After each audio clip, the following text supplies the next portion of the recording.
Full house takes all, gentlemen. Lady Luck has kissed me once again. It's your handsome face, John. Any other woman would be jealous. One more hand, my friends. No. Surely your fortunes will change. I'll match you, Kiernan. Pride comes afore the fall. Whose pride, Mr. Archer? Whose fall? Name your stake. All of it. One turn of the card. That's a deal of money, my bonny boy. Why, Beth, do you not trust me? With all my heart. I'll match you. All of it. One turn of the card. He could have marked him. You keep your mouth shut, Billy Burns. Now, you heard the lady, Billy. The deck is spread. After you, Mr. Archer. Donny, to my friends. As he said, Mr. Archer, after you. Queen of Diamonds, hard to beat. The ladies always are. Take with my eyes closed, just to keep your wee Doug happy. Ace of clubs. Is it really? Oh, lucky the devil. I told you, I cheat. You feel that knife, Billy? Well, you should. It's right at his throat. You leave my John alone. I need him in prime condition. I seem to be spoken for, gentlemen. So, I'll take my money and bid you goodbye. Winner takes the table. No hard feelings, Mr. Archer. None at all. It's a profitable place. Leith. Nice wee back room here, Donny. We'll call again soon. He cheated. Well, it's hard to see how. In future, Billy, don't make a move until I say so. Well, you got to let them skate all over us. I'll deal with it, Billy. You just do what you're told. Like a good boy. The Romans had a god, Janus, with two faces. Accordingly, he could see both ways at the same time. That's a guy useful knack. Because the duality of life would drive you to distraction. Not long ago, Jean Brash and I stood at a crossroads. Which path did we take? What for the reason? And what's taken? Is there no going back? Oh, dearie me.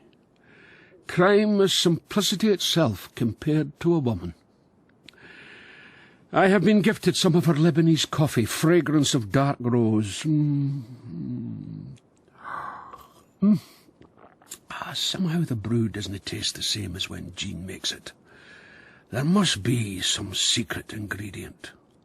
She is a body housekeeper after all, full to the brim with subterfuge. Ah, well. The two-faced god, eh? What does he spy? Crime and justice, virtue and vice, the Unk of good and Satan's legions lined up against each other like sudgers. And here's me in between like a duck in the fairground. And does anybody give a damn? Mulholland tends his bees, Lieutenant Roach has his golf, and his wife, mind you, she's out at the opera. What do I have? I have the path I took at the time with Jean. But where is it going to lead? I am James McLevy, Inspector of Police. What way am I facing? Bit on the late side, sir? I lost my bearing. The lieutenant wants to see us. Has he bent his mashy niblick? Nothing so tragic, I hope. But he has something in the bag. Murray Craddock summoned me last night. Summoned? Correct. Our new Chief Constable, our new broom, as it were, wishes to sweep clean. Like the Scathy man, sir? He is of the opinion, Mulholland, that in this parish too close a contact exists between police and criminals. Doesn't hinder us arresting them. Where there is hand and glove, bribery and corruption may follow. Leave all that to the politicians, surely. We must occupy the higher ground, Constable. McLevy in particular. What have I done? Your association with Jean Brash was brought forth. Me? I'm sure he only drops in for the coffee. Never you mind what I drop in for. Nevertheless, it is undeniable... Well, I'll tell you what's undeniable. Sandy Robb, our former glorious commander, would demote you from office. Well, he believed I had allowed Leith Station to become a law unto itself. His nose was out of joint because one of his Masonic cronies was in the frame for kidnap. and attempted murder. The inspector himself, no less. Leave the masons out of it. The man died anyway, and you, Lieutenant, were to be the scapegoat. That is until Jean Brash let fall that Sandy Robb had a habit of ducking into a low-class bawdy hoot in the grass market. For laid-on flagellation. Jean tapped him on the shoulder. Lo and behold, you're as safe as houses. Sandy has resigned his office. That's his business.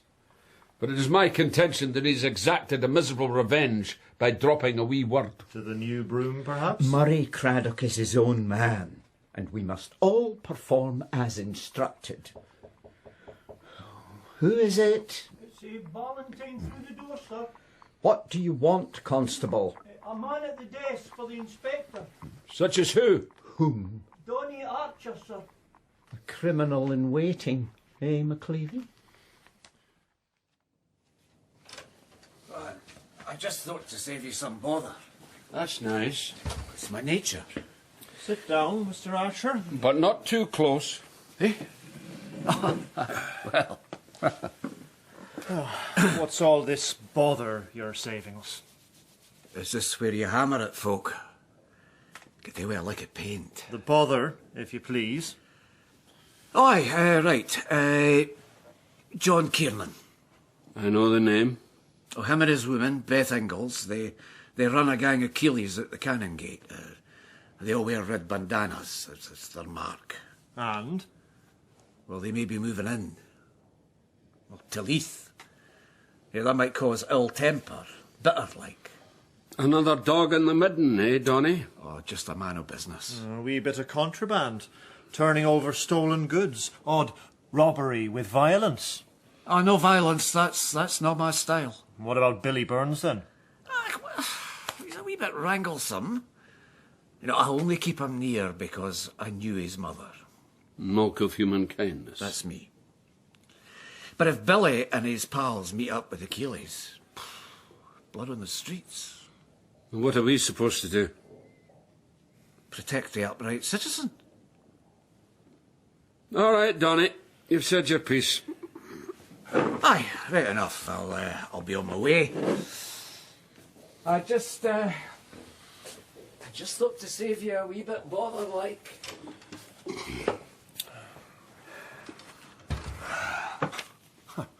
Everybody hangs a tail, eh? Uh-huh.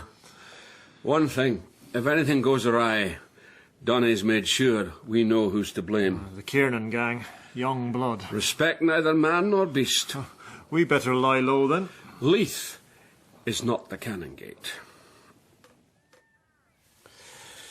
Mistress Brash, it's fair to say that you are the envy of all Edinburgh. And why is that?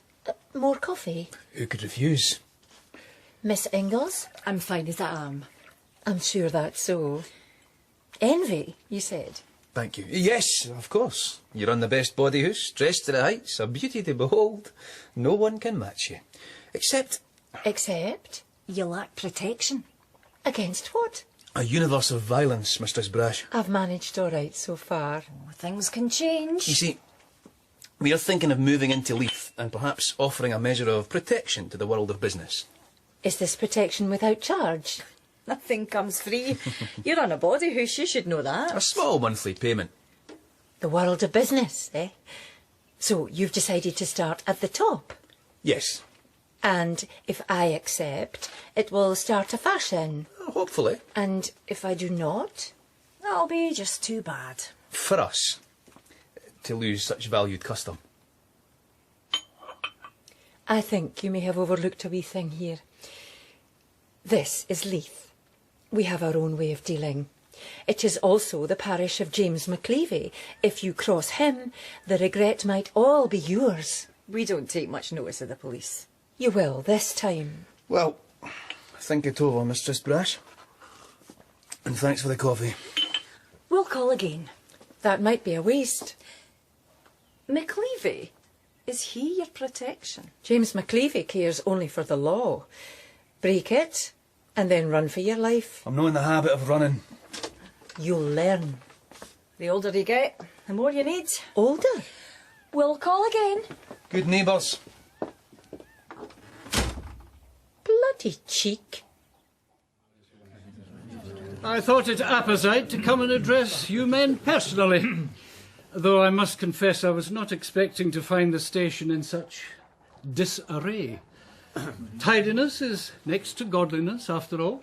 Should have told us you were coming. Ah, a surprise visit often bears fruit, Inspector.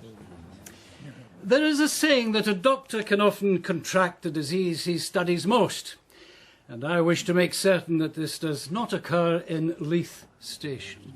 Long-winded, eh?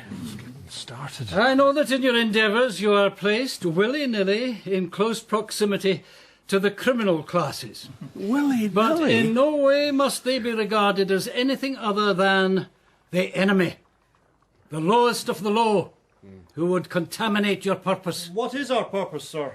Arrest, imprison and punish with the utmost severity. There are folk who would excuse the criminal, bring to bear his upbringing, poverty, his lack of a proper principle. I am not one of those. That's sticking out a mile, sir. We are elected by God to follow the path of virtue.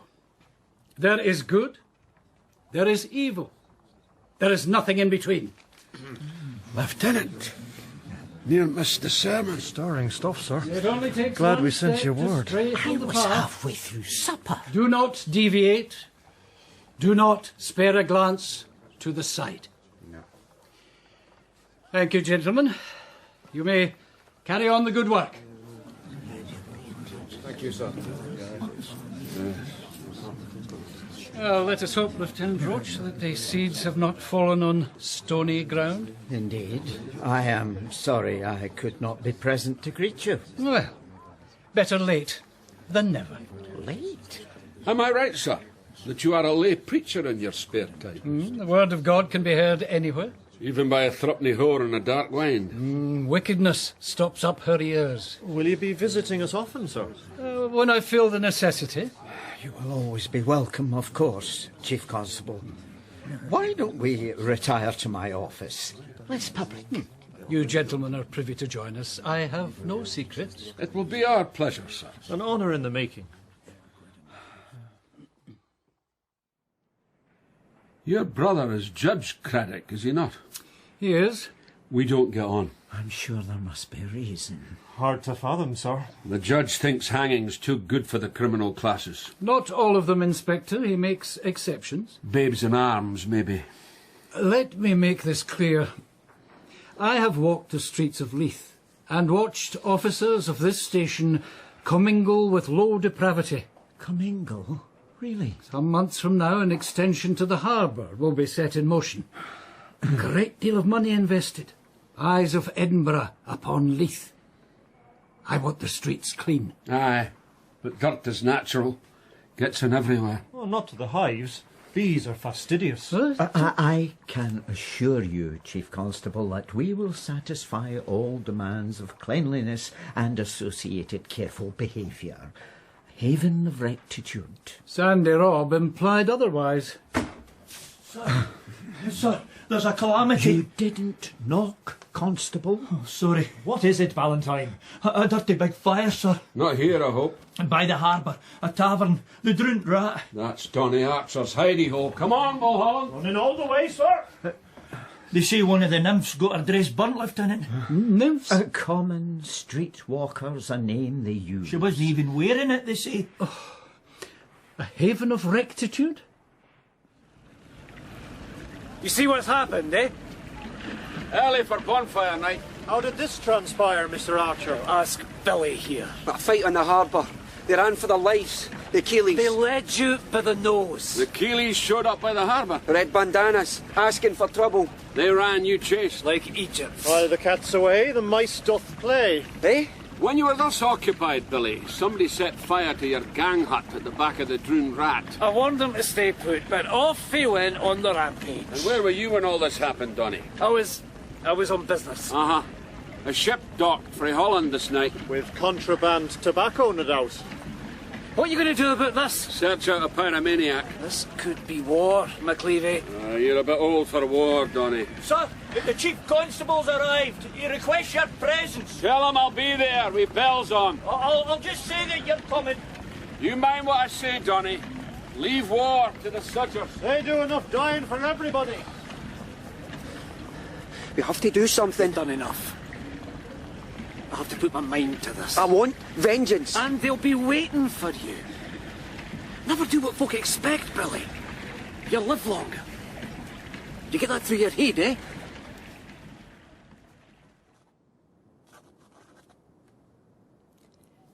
James. The house is quiet. Lechery run its course for the night. Civic duty. The City Council had a big meeting earlier this evening, all up to high do about the new sea dock being built, and the froth seems to have spilt over. I'm sitting at the open window, looking out at the empty garden. Last time, I remember, you were sneaking off through the bushes like a thief in the night. There's a one-eyed fiddler serenades us from the street sometimes. The girls throw him a few pennies. He makes the music solo.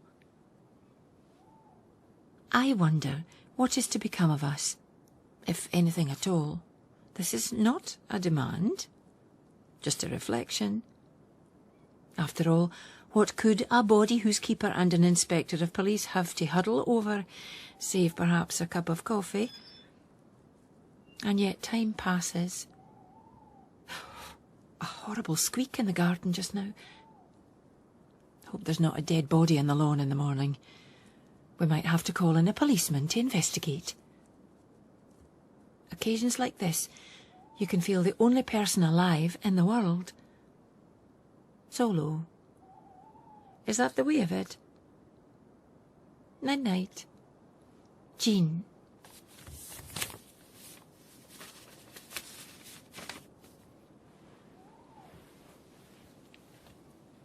Angus? Aye, mistress? I have a wee message for you to deliver. Is 't far? Far enough. I'll get the carriage out.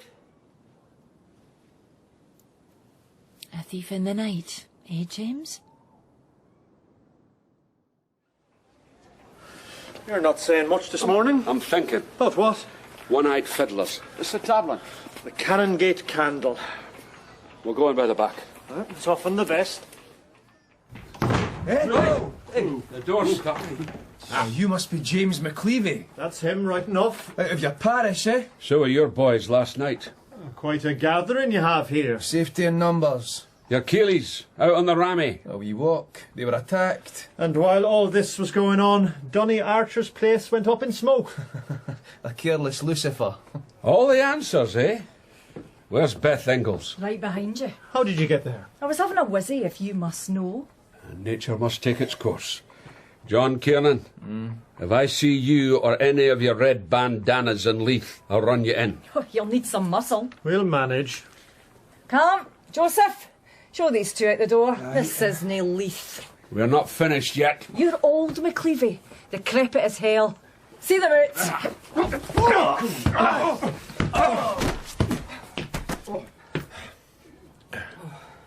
I know what happened to mine.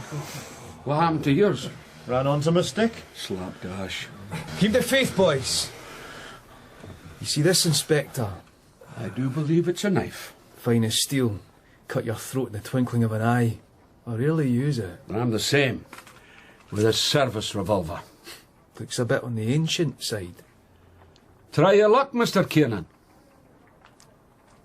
I'll stick to cards. Very wise. Stay out of Leith. And don't say you weren't warned. A healthier prospect. But we have friends in Leith. Jean Brash, for instance, welcomed us with open arms. One warning. That's all you get. He's bluffing. Tell that to Callum and Joseph. We keep the pressure on. Donny Archer will crack. And if he doesn't? Too bad for him. What a game, eh, John? You and me. What a game.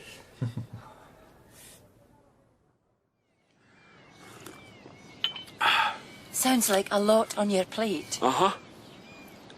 Craddock, do you know him? Oh, now we're to hear. Which is? A man of high principle, no twists. Pity. So you showed them the door then? Beth and Kiernan? Found their own way. It gave me to understand that you were well disposed towards them. I must have missed that. Sugar biscuit? Oh, thank you. Awfully nice. That's a terrible noise. You get used to it. What did you think to them? I was left with a feeling of disquiet. Disquiet? What I said? That the reason you wrote to me? No. Then why the disquietude? They were young. So? I recognised the hunger. And what about your disquietude, James? Me? You? Oh, just the usual. Nothing in particular. Cast your mind back. Cast? I'd got the lieutenant off the hook with Sandy Rob. We all walked from the tavern together. The lieutenant and Mulholland went off one direction. We went the other. So we did right enough. A crossroads. Left for your wee poky attic room. Right for the just land. Cobblestones were slippy. We took the right. I remember that bit. Do you remember the rest? Off and on. The world is changing, James. It would be a shame to let it pass on by. It's a steep hill up here. You can aye meet in the middle.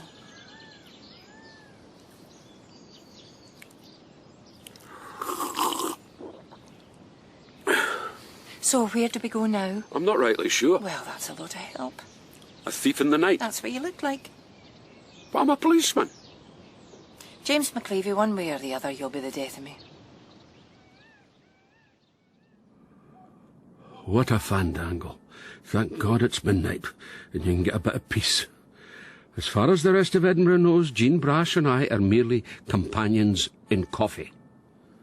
And what we know is our business. But women don't like to lie still. I've noticed that. Oh, dearie me. It's the very devil when life gets personal. And this world shifting beneath my feet. Craddock on one side with God in his pocket and no compassion worth a damn. John Kiernan in the wild reaches, who believes in nothing save what he and Beth Ingalls desire most deeply. Righteous repression. Rebellion of the rampant heart. Does one create the other? I am in the middle as per usual. According to Jean Brash, you can meet there. But I don't think she had a battleground in mind. Ach, I'm that engrossed I forgot to brew up the coffee. I have a decision to ponder right enough. Inspector, are you up there? Eh? What? Of course I'm up here! Where the hell else would I be? Who knows? Donny Archer, throat cut in one of the wines. Murder most foul. Oh, for God's sake! I was just making the coffee, Mulholland! Not my fault! Don't go anywhere! We're in this together! Everyone blames the messenger. Who found him? Men on patrol. He's over there, sir, by the wall. Anyone else on the scene? Constables heard a woman's scream. Could have been a street nymph or some old biddy, but gone when they got there. Be all around Leith in no time. What a mess, eh? Clean cut, though. Sharp knife, maybe? Uh-huh. Help me turn the body over.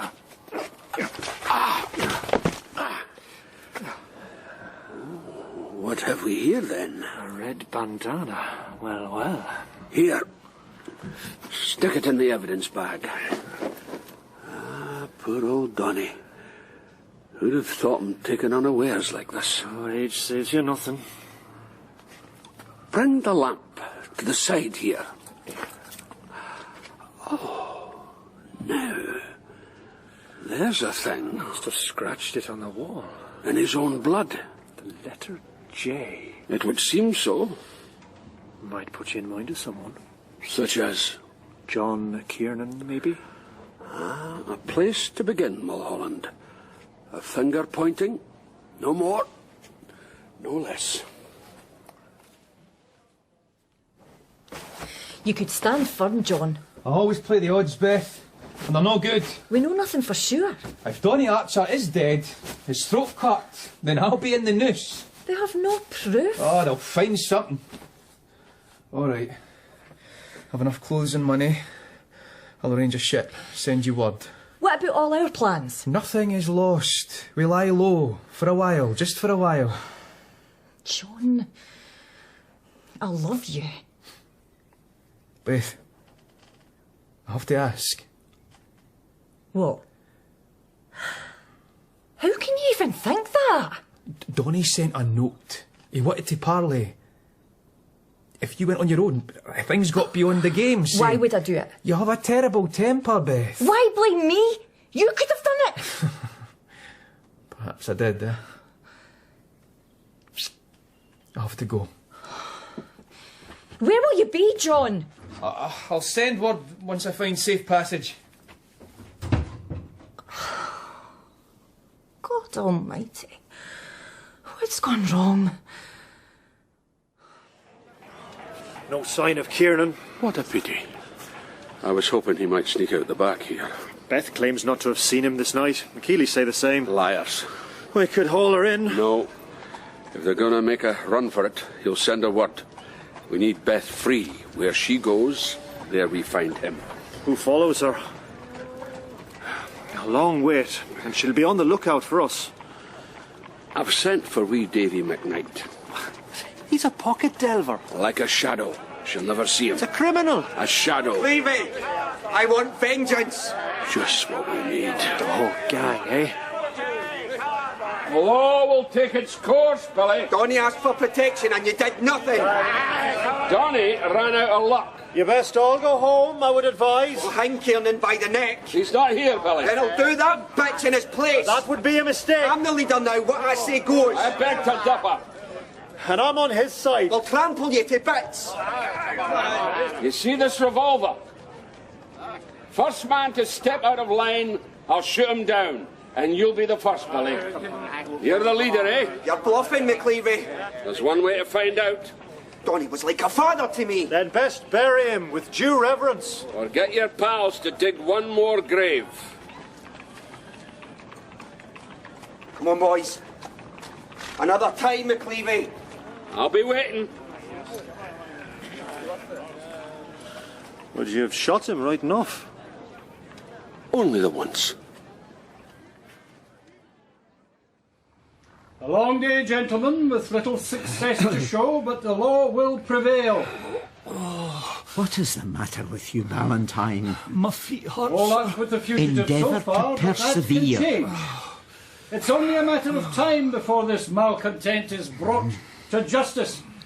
If he is in Leith, we will fight him. Oh, McLevy finally got here, eh? On the case, Lieutenant. I take it success has not dogged your heels. It's only a matter of time, sir. Darkness descends, That's what and Craddock as we keeps announcing. once more sally forth on the evening patrol, we must be doubly vigilant. Did he say sally forth? I shall accompany you. Good fortune, gentlemen. Lieutenant Roach, I have arranged for 2 police marksmen to accompany us. Is that really necessary? Well, the man is a killer. Not yet proven.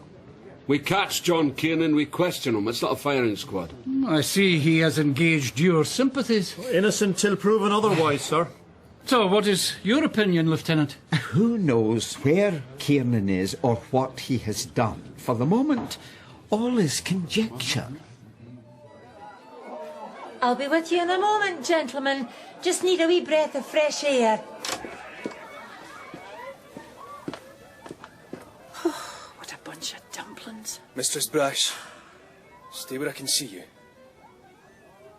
Have you come to offer protection, Mr. Kiernan? Not for the moment. They're searching you out everywhere. I want you to convey a message to a certain James McLevy. Deliver it in person. I did not kill Donnie Archer. Then give yourself up. That is the last thing in my mind. I am armed and will defend unto the death, but also, Mistress Brash, I am innocent. You want me to tell him that? You play straight. So does he. Innocent, eh? Do you believe me? Belief comes and goes. No matter. Goodbye, Jean Brash. Goodbye, John Kiernan. Inspector, this was delivered at the station for you. Thank you, Valentine. Can I stay out? It's awful quiet back there. Not too busy here either. Away and join the Chief Constable and his merry men at the other side of the harbour. You'll be a fine addition. Thank you, sir. I'll do my level best. Nice smell. Billy Doo by any chance? I doubt it.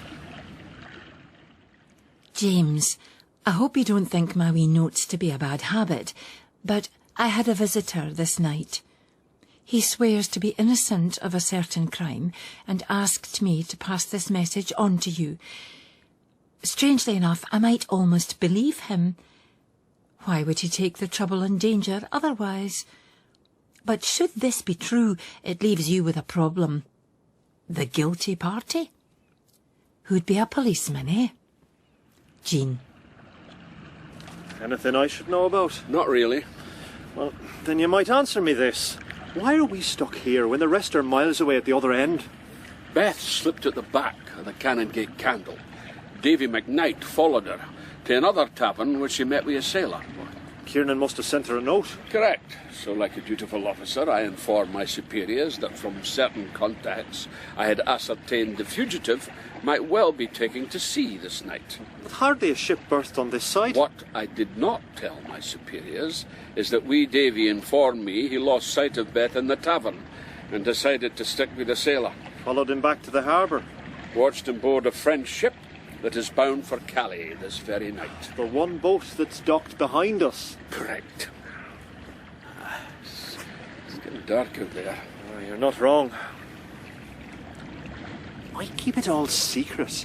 Because I want to take Kiernan alive. Well, you might just get your wish. Eh?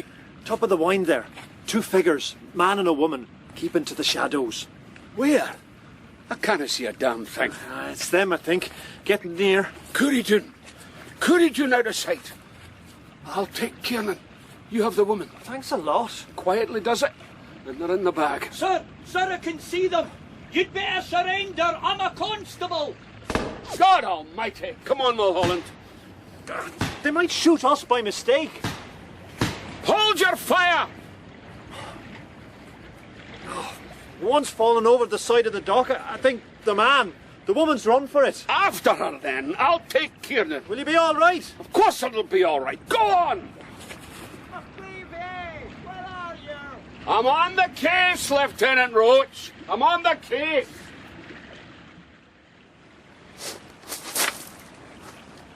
Whoever's out there, identify yourself. I'm James McLevy, Inspector of Police, and armed to the teeth. Just the man we wanted to see. Don't move a muscle. No danger of that.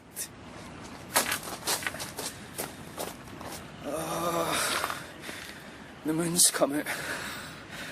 I've always liked full moon. You're a shot to hell. I'm dying. Oh, the crime's at my door. And I die for the one I did not commit. Jean Brash sent me word. Decent of her. Not much odds between us, is there, Inspector? I don't suppose so. I took a different path, so... I have to tell you, I did not kill Donny Archer. Well, it wasn't a suicide. Donny sent word. Wanted to talk. Partners. Partners, eh? And who killed him? I think you might know. I think I do. If you catch up with Beth, tell her I loved her more than life itself.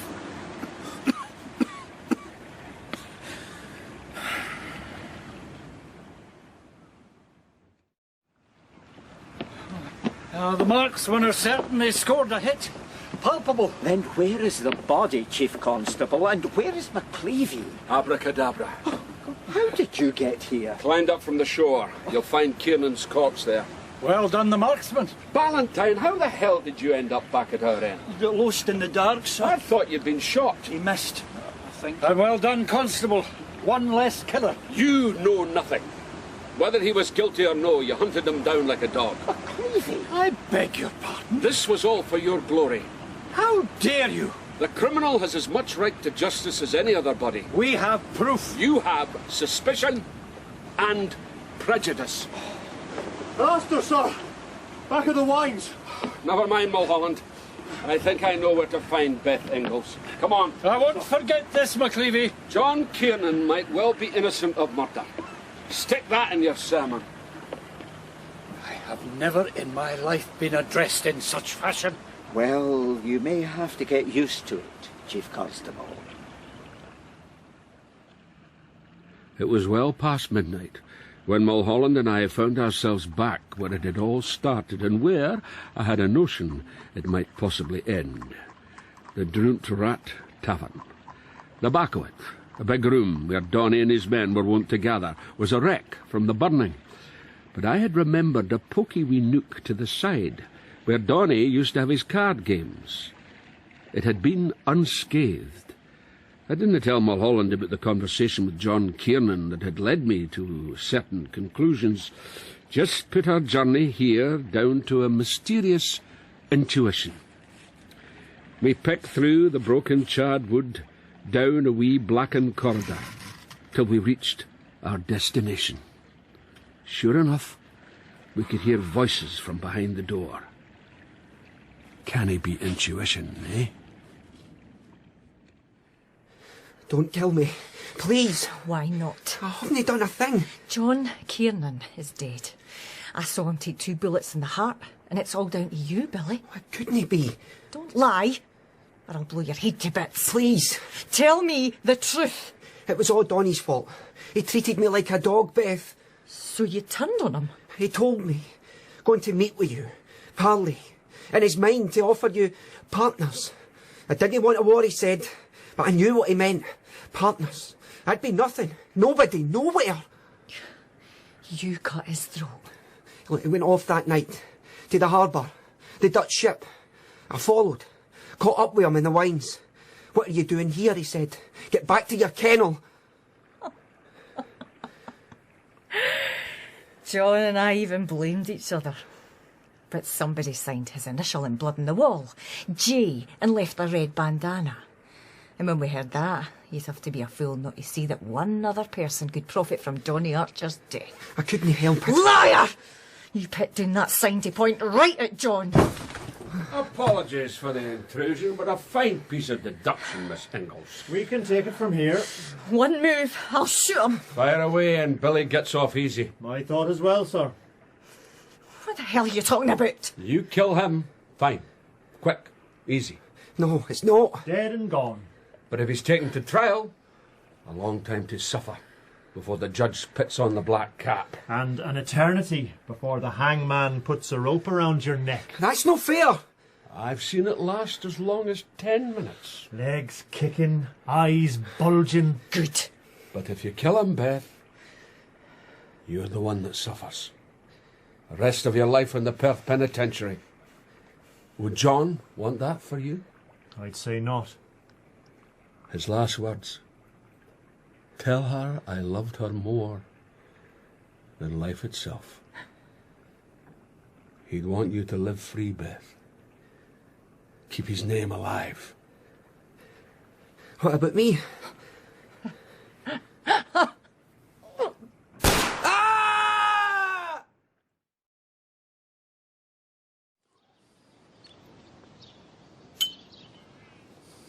What a mess. Covered in it. Faces, clothing, every bit of skin. I wish I'd been there. It was an old ceiling. She shot a hole right through it. Dust everywhere. But she didn't shoot Billy Burns. No, he'll stand trial. I'm surprised she listened to you. A twist to the tail. Beth spoke to me this morning at the station. Private. Just been to the doctor. She's carrying John Kiernan's child. Oh, my God. She wasn't sure, so she hadn't told him. Love has its consequences, eh? I reckon enough. What about you and I, then? You and I? You heard me. Jean, I cannot be creeping around the just land. You're here now. That's not the the same thing. Well, I'm not coming to your poky wee attic room. The landlady has a border terrier, just bought it, barks at everything. You're all romance, James. I'm a policeman. So is that it then? I don't know. You don't know? I'm in a quandary. Quandary? What the hell's that? I don't know which way I'm facing. You're not facing anything. Maybe we could meet in between. In between what? Your words, not mine. Oh, go to hell. And with such she hammered off into her body house, leaving me with an empty plate of sugar biscuits. How can you talk sense to such an unreasonable personality? And the fragrance of dark rose she gave me has run out. So I'm back to my own terrible brew.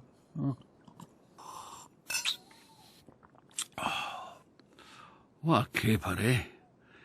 Donny Archer a wise old fox, and Billy Burns a pitiful creature. His mind malformed like a Caliban. Ignorant men can cause great damage. Witness Murray Craddock. Then there's Beth Ingalls and John Kiernan. She with his child, and he looking at me in the full moon, face twisted in pain, about to die. In his eyes I could see myself reflected. Yet for good or ill, we chose a different path.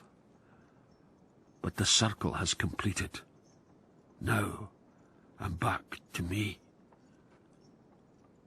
And Jean. Duality. Was that a tear in her eye? Or just a fit of temper? I got the word wrong. It wasn't between, it was middle. But there's no difference, surely. Meet in the middle. If you do. If you can. Oh, dearie me.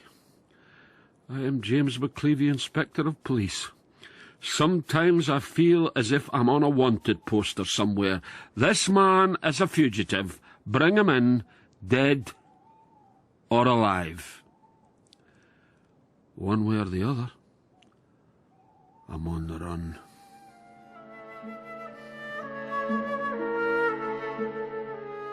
In McLevy by David Ashton, McLevy was played by Brian Cox, Jean Brash by Siobhán Redmond, Mulholland, Michael Perceval-Maxwell, Roach, David Ashton, John Kiernan, Sandy Grierson, Beth, Gayanne Potter, Donny Archer, Simon Tate, Billy, James Young, Craddock, Paul Young, and Valentine Finlay MacLean.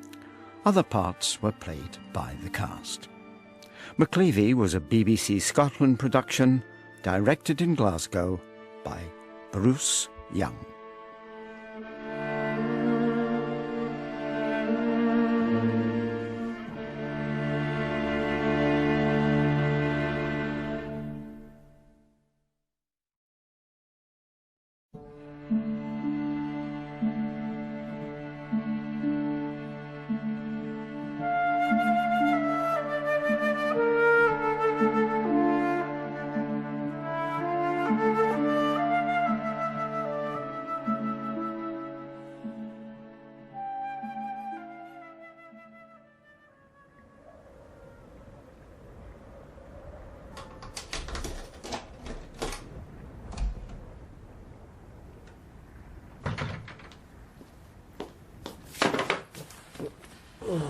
Who's there?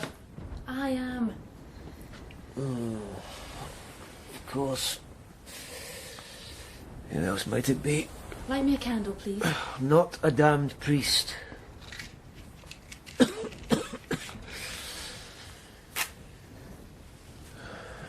There. In all my glory. You didn't come home, Thomas. I can't always. Oh, but I'm a fleas. Warm-blooded, you know. I can smell the brandy from here. Oh, can you now? And you are redolent of what, my little sister? The briny deep. I walked here by the harbour. I hope you didn't meet some jolly Jack Tar. Scare the living daylights out of them. Would I? A ghost in a black veil? Run for your life. It was empty of souls. Cold wind and a bitter night. Edinburgh's always cold. It's a natural condition. Voila!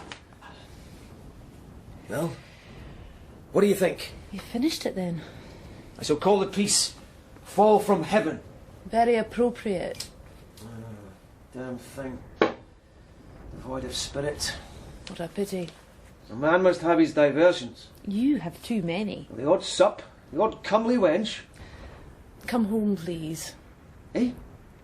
In the morning you will bathe, shave, swell out your mouth, and prepare to meet an admiring public. I'm not your slave.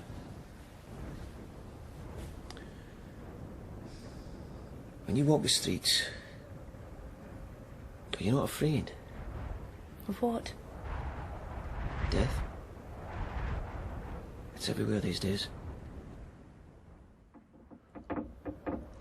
2 murders in the last week. Both old men, sleeping rough. Derelicts, throats cut, bodies slashed, faces clawed and mangled so that they bled to death. No clues so far. No connection between the murdered men. They died on different nights and different wines. Abandoned wrecks on different shores. Random killings are the worst. Animals rip each other, but that's territorial. It's only humans that kill for a variety of reasons. Yes, we have a variety. And sometimes we kill for no discernible reason at all. Just some hidden, treacherous wound in the depths of the soul.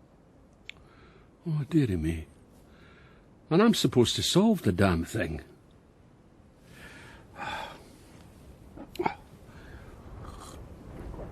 My life is getting too complicated. Now, that's a terrible wind. They say it's from Siberia. Well, what the hell is it doing here? I wish I could be like Jean Brash. Keep a body house. In they come, out they go. Simple. She bought me a new coffee pot, but I miss the old one with the flaky bits coming off on the inside. For some reason, the woman has taken a fancy to me. But I don't know if I'm capable of being an object of adoration. Let us return to crime. I am James McLevy, Inspector of Police. My parish is Leith in the city of Edinburgh. And I have a murder case to unravel. Or even 2. With God knows what in prospect. Stick that in your pipe and smoke it. Constable, where in God's name is McLevy? He'll be deep in thought, Lieutenant. Well, the man should be at his work. Never leaves him, sir. Why can't these people die somewhere else? Haymarket, for instance. I don't suppose they had much choice. No, I suppose not. But a double murder, blood all over the place, and I have Murray Craddock on my back. A heavy burden. Eh? What was it McLevy called the Chief Constable? An ignoramus. I'd forgotten. Oh, no wonder the man has a down on us. We'll survive. These old relics, they would have died anyway of alcoholic poisoning. Why not just leave them be? Murderers don't think like that. No. They see weakness and it incites the desire to destroy. It's very deep, sir. Thank you, Constable.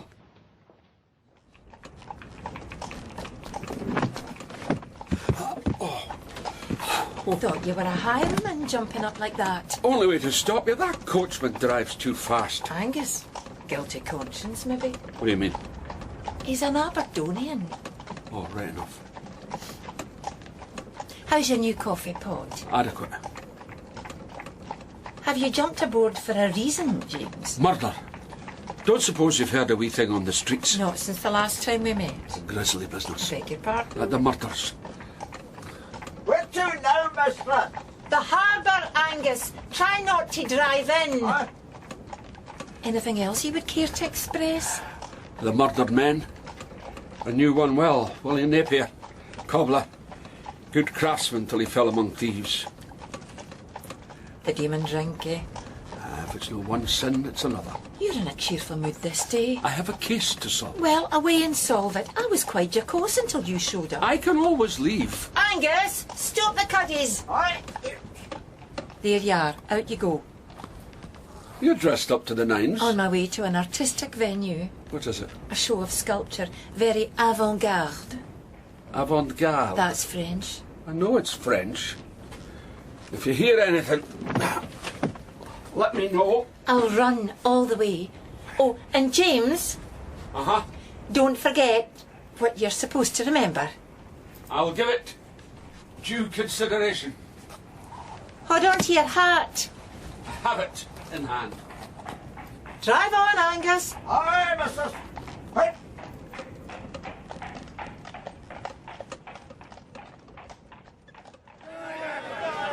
You funky wee swine, you! Put your fists up! Fight fair! Oh, hammer you to smithereens! Yeah! You Humphrey Gates! On your way, you misbegotten vermin. It's a free country! You don't often miss with that boot, sir. That's no fair! Aye! You heard the man. On your way. Aye, just as well. You bunky scunners! Saved in the nick of time, eh, Daniel? How would you hammer them senseless? I'm sure that's true, sir. Vicious wind, eh? Uh-huh. Inspector, you wouldn't hear we bit change. So you may drink yourself to an early grave. Wouldn't it be that early? Yeah. Oh, you're getting. Aye, come. We've been looking for you, Daniel. I was lying low. You know these wines better than any man. I've slept considerable. See anything? Heard a word these days? I knew Willie Napier. So? Mended my boots one time. Well, they could do with another go. I was once a different specimen. Sailor, proud of my calling. Sea can be cruel, but oh, not as cruel as folk. Something you want to let on, Daniel? The sea Willie was cut bad, eh? Ripped to pieces. A terrible thirst on me. Hold on. Tell me a wee thing. Night he died. I saw, but it's hard to know. I lose where I'm, storm blowing. I can't keep my faith. Just tell me, Daniel. I'll confess you. That night, I saw. I was sleeping, woke up, a thing at hand, then it was gone. But you saw something, eh? Moon came out of a shadow on the wall. A woman's shape, maybe. Just a second, vanished. How sure are you of that, sir? No sure of anything, son. A shadow on the wall, eh?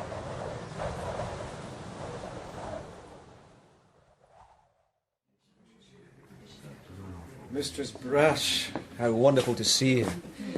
In a different setting. I am at ease no matter where. A glass of champagne? Too early. I'll send later on. But I would admire to see your work. Of course. A guided tour. Who's that woman keeps looking at me? Mrs. Roach. Oh, the lieutenant's wife. She appears quite cheerful considering. Considering what? Never mind. Excuse me, if you will. Thank you. Now, the theme I have proposed is that of Icarus. I know the name. Excellent. Begin here, you see. A youth who worships his father Daedalus, the great inventor. He looks more like a military man. What? Daedalus, the way he bears himself. To escape from Crete, the inventor creates these mechanical wings, see? This piece is just before they fly. It's very moving. Yes. Hope and fear. These two pieces are the flight. And this last, when Icarus falls, cussing the fates. Into the sea, I remember. All the way down, to break his neck. Too near the sun, you see. His face is terrified. Personal experience. This is my favourite. Fall from heaven. It is quite impressive. Thank you. Thomas, come and meet an admirer. Mr. Rudyard Vickery, an artistic representative. hopes to make money out of me. Off you go then. If you desire intelligent discourse, the woman in the corner's your best bet. Is she in mourning? No, not a widow. The veil is to cover a face that has been ravaged by smallpox. I see. My sister, Rose. Not a terribly appropriate name, don't you think?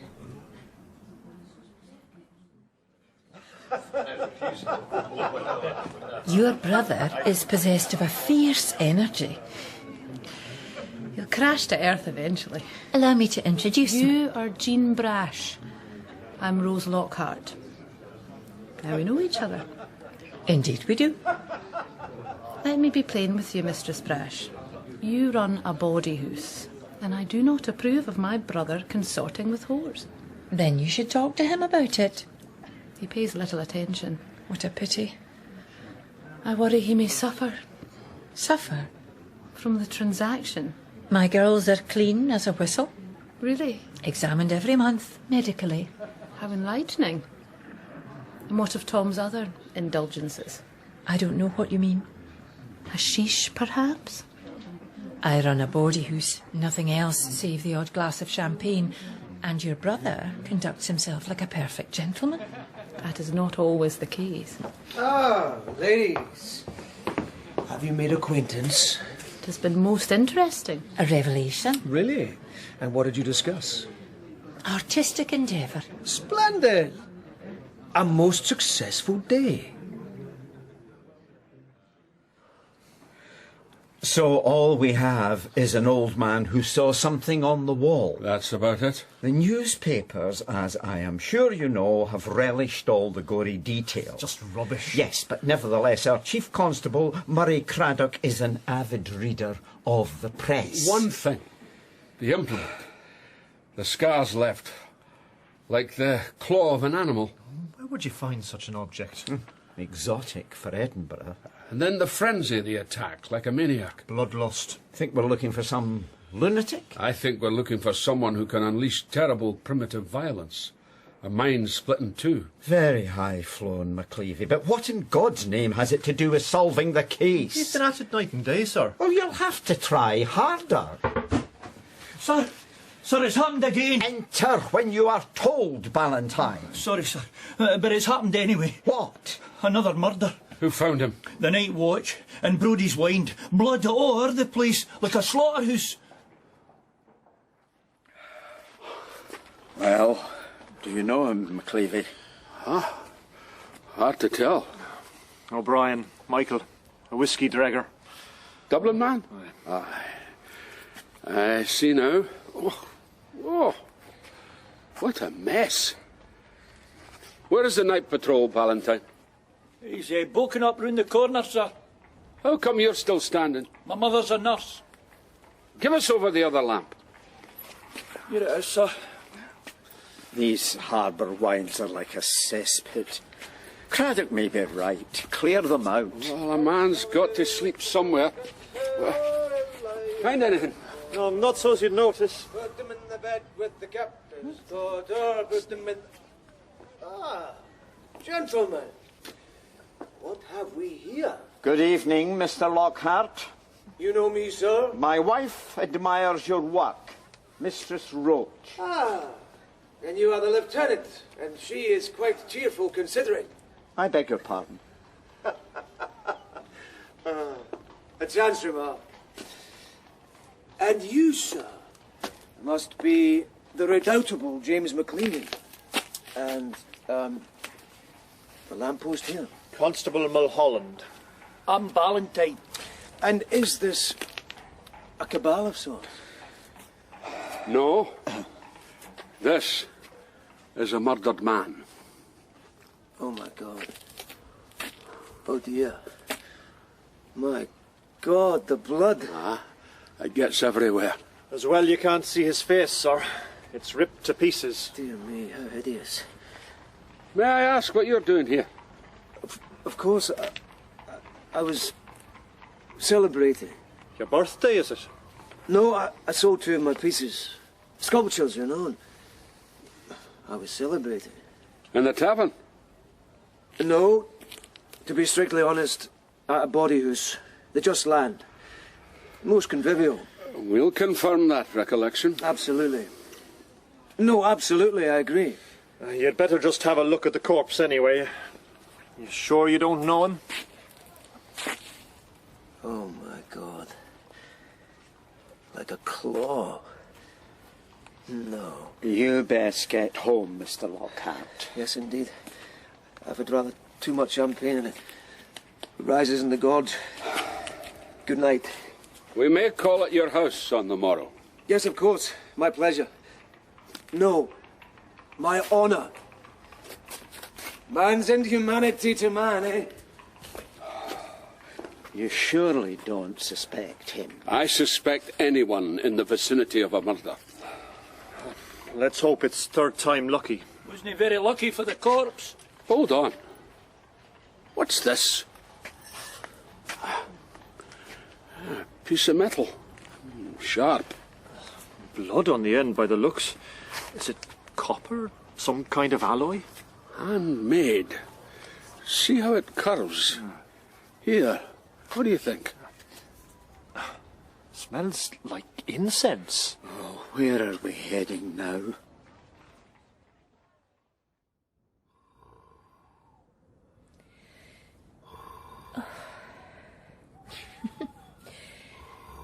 James, you're snoring. No, no. Yes, you are.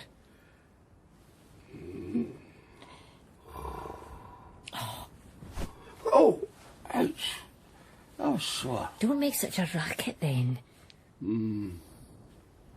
Aye. This room is too wee. It's cosy. Move your arm. That's better. This house is quite drafty. Are you complaining? No, far from.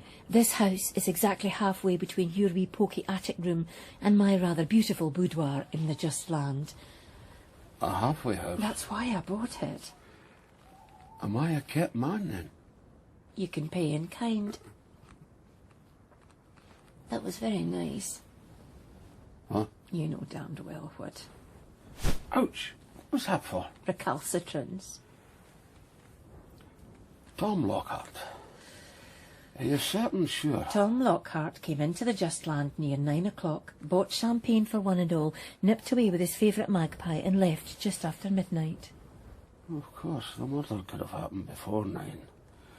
But then, forensically speaking, the blood would have coagulated. Will you give it a rest? It's my job. Well, you have something else in hand now. And how come you're chasing Tom Lockhart? He arrived on the scene. Could it have been coincidence? I'm no great believer in coincidence. Neither am I, come to think of it.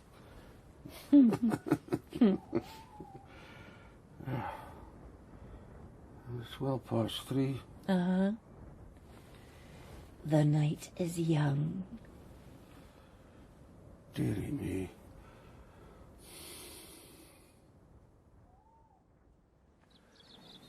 I'm pleased you have confirmed my whereabouts, Inspector. I spoke to Jean Brash myself. An estimable lady. Like a queen bee. What? Jean Brash. Oh, We were wondering if you saw anything that night, sir. Past anyone by chance. Now you've had occasion to, how can I put it? Sober up. Recollect. I was scarce in condition to notice, I'm afraid. And apologise if I was insulting. Oh, Lieutenant Roach is a thick skin. But I'd like you to look at something. What's going on here? Ah, my sister Rose. My dear, these gentlemen are from the police. What have you done this time? I happen to be in the environs of a murder. Such as one reads in the popular press? Such as one reads. An old man. Blood to the eyeballs. Face slashed to ribbons. Oh, how terrible. Are you all right, ma'am? That was a bit thick. Can I fetch you a glass of water? No, thank you kindly. Constable Mulholland, this is Inspector McLevy, up to the eyeballs. You wear a veil? My sister suffered an attack. Smallpox. I would rather not regard myself, nor impose the sight on others. I am sorry to hear that, ma'am. Thank you, Mr. Mulholland. The environs of murder. I like that.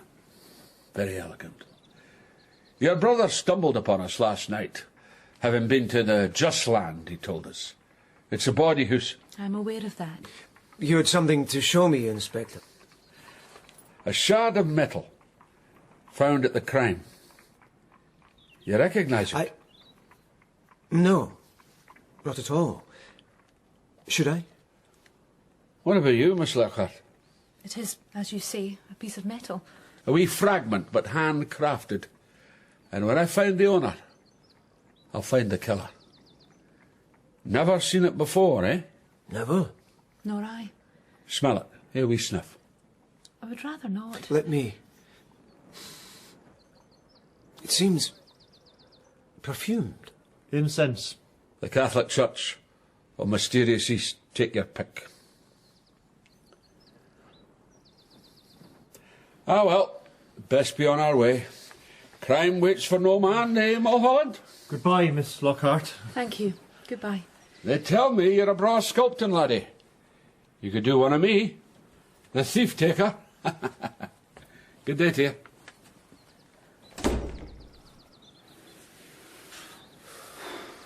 You were in a dreadful state last night. Was I? I worry you have returned to old ways. Not at all. The cat's claw. What happened to it? The night Father died, the claw disappeared. That piece of metal. It seemed familiar. I'm frightened, Tom. Don't dwell on the past, Rose. You must guard against such, lest it bring you his madness, like a thorn in the flesh. That was not your finest hour. I just thought I'd rumble them up. A habit of yours. What did you think to their reaction? Well, something perhaps from him. Miss Lockhart was harder to read. Behind the veil. But it might just have been the way you came at them. People tend to act guilty around you in any case. That's nice. Except maybe Jean Brash. What's she got to do with it? Oh, just saying. Well, it so happens I intend to visit the Just Land. I want to talk to the wee magpie that provides for Tom Lockhart. You sure you don't have another motive? Such as? Scrounging coffee. I'll take my own way back. Suit yourself. You're out on a limb here, surely. A thing comes to mind. The Lockharts, brother and sister, they moved here from Stirling.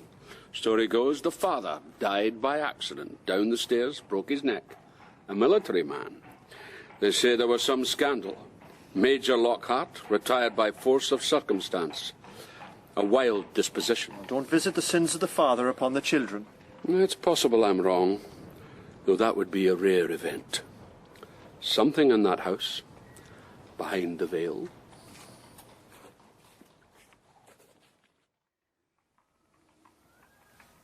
A lovely gentleman, Mr. Lockhart.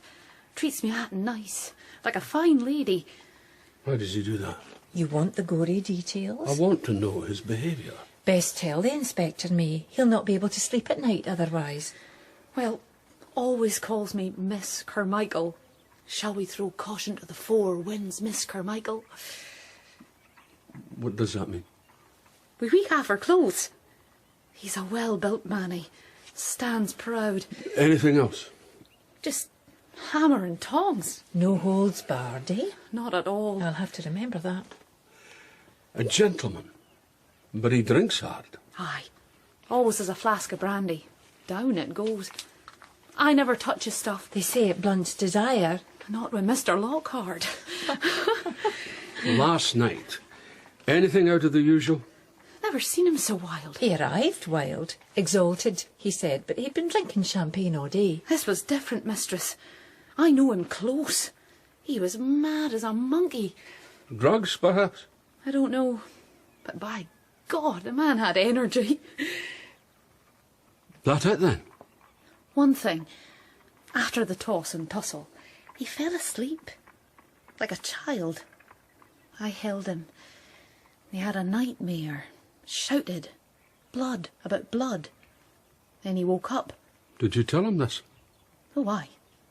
He said it was blood pudding. He dreamed about blood pudding. His favourite repast. Finished, Inspector? For the moment. You can leave us now, May. Thank you, mistress. He said, when I was naked, I put him in mind of a goddess. Venus de Milo. Did he now? It's a statue. Well, that's you told. Uh-huh. Venus de Milo, eh? And blood pudding. Are we trysting this night? We trysted last night. Slipped my mind. At the moment, I would say, given murder and mayhem, it's in the lap of the gods, Jeannie. In the lap of the gods.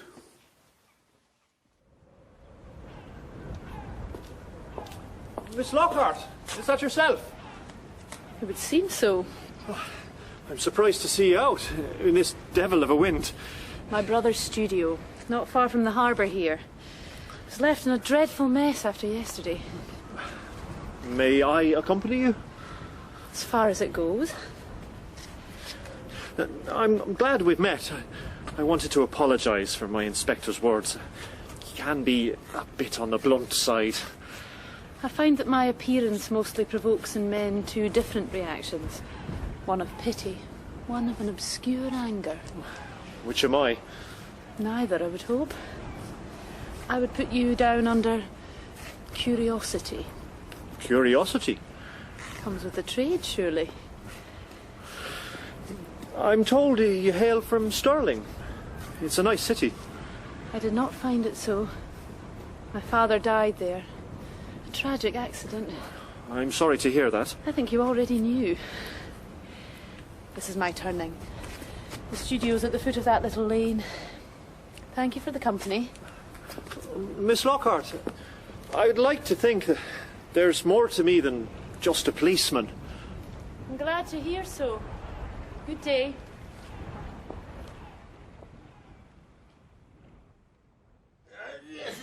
Take your hands from my body, harmless old man, and you'll persecute me. You're not allowed to pass water in religious surroundings. Moses wouldn't have minded. What's going on here, Valentine? I came across this man in Great Junction Street, Inspector, urinating against the church door of St Thomas. Dearie me. Bad enough, but the congregation was on the way out. One woman fainted. Envy, nothing but envy. You've disgraced yourself there, Daniel. It's a natural function. Stick him in the cells until he calms down. Come on. Here am I, a murder in motion, and this is all the thanks I get. Count yourself lucky. You see here, McLevy, how would you like to lie in the wines? I know in every minute could be your last, yeah? How would you like to lie there, death on the doorstep? That must have been some sight to see. Uh-huh. But he has a point. How do you mean? The killer comes and goes through the wines. Put our men there, they'll stick out a mile. But we could try another way. Such as? If the mountain will not come to Muhammad, then Muhammad must go to the mountain. I spent the next 2 nights sleeping in the wines, amidst the far from fragrant company of Daniel and his companions. My strategy was that should there occur another attack, I might be on the spot, revolver to hand. The lieutenant was desperate enough to think it a good idea, but after the 2 nights, I wasn't so sure. The old ragged men found doorways and crevices to sleep in, but the wind would cut you in two. I had dressed rough, dirtied my face and hair, scabby. I was one of them, human debris, derelict, disregarded by decent folk. Only the rats paid interest. Of course, I had observed these men on the saunter, but I'd never lived amongst their kind. To watch them suffer with a hunger and deprivation that I only pretended to share was indeed a shock to the system. On my own, Mulholland nowhere to be seen, happy enough to leave me in this freezing, damned misery. So much for the brotherhood of policemen. But then, on the third night, the hook went in.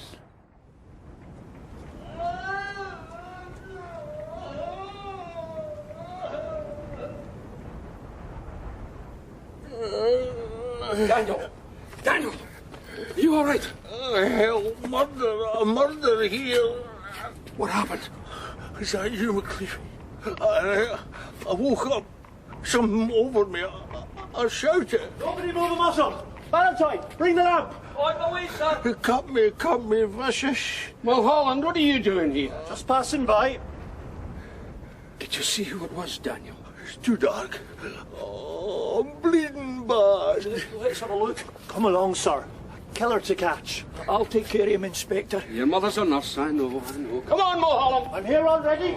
Yeah, you threw me in the jail. Keep still, keep still. Oh, you're lucky. It's no too deep. Will it leave a scar? I have hopes of a rich widow. Which way now? Look up, I know. Wait. Down towards the harbour. Come on. Oh, it might just be the wind. Only one way to find out.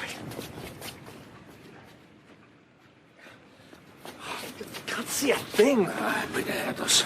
Lying low. We're not there at all. Stand out in the light then. See if it scares them. Scares them? Into movement. Go on. Round the corner. I doubt it. We're on a wild goose chase here.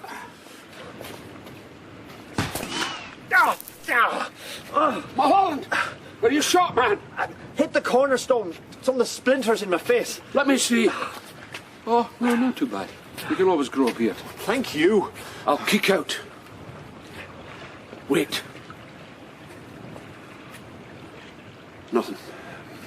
Scarce one way from here, and that's down the harbour. No turning back. Mulholland, on the case. Not a sign. Wait, I know this place. Eh?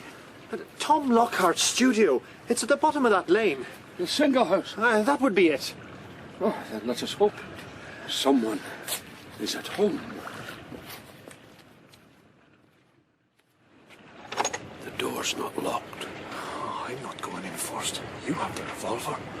That's nice. That's from inside. But not aimed at us. Not yet. After you? There's a candle burning. Is that a body on the floor? I can't see proper. I am James McLevy, Inspector of Police. Whoever is in there, I advise you to lay down your firearm and let us parley in a sensible manner. You may enter, Inspector. There will be no more killing. Examine the body, Constable. I'll do just that. On the table, you will observe I can see it. my father's old service revolver. Thomas kept it clean and oiled. Strange. Shot through the heart. Dead as mutton. He has something in his hand, sir. The cat's claw. I think you owe us an explanation, Miss Lockhart. Your brother lies dead. I saved him. Like a claw, right enough. Sharp as steel. Native work. Afghanistan. Stick it on the table, Mulholland. The explanation, please? Let me indulge your curiosity. What is behind the veil? I am, as you see, disfigured, but not by smallpox. Cat's claw. Oh my God. My father, Major John Lockhart, was discharged from the army. Instability of mind. It was a cruel war. I'll give you no argument there. For a while at home, all was well. My mother long dead. We did our best, Tom and I, but my father's mind became unstable, poisoned. One day, for no reason, he attacked me with the claw, ripped my face. Tom came to my defence, pushed him away. Down the stairs to break his neck. Murder. Manslaughter, surely. Death in any case. We moved here, but the past never lets go. Let's approach the present then. My brother was an addict, a mixture of hashish and brandy. He swore to me that he would give it up, but he lied. And the claw? The night I was attacked, it vanished. Tom swore to me he did not know. They're in his hand right enough. And he used it to kill. Now, why would he do that, I wonder? Vengeance. These old men. To kill the father again and again. Who knows? Tom was not in his right senses. Who knows? Your brother is, of course, dead, unable to answer for himself. So, suppose you tell me what happened. You must help me, little sister. Tom, what in God's name? This revolver, take it. Here. Hide it on your person. They'll never dare to search you. Who? The police, my darling girl. The barrel's hot. It's been fired. You must say that I've been here all evening. You and I have been sitting, talking, all night long. But that's not true. The truth? The truth is I may be hanged. That's not possible. You see this? The claw. But you told me... I lied, little sister. This also must be hidden, for it has taken lives. Let us say it has a bad influence upon me. No. You must surrender yourself. I'd rather die. You must help me. I cannot. Then give me back the revolver. No. Give me it back, Rose. No. Or it'll be the worse for you. No. He moved towards me, holding the claw.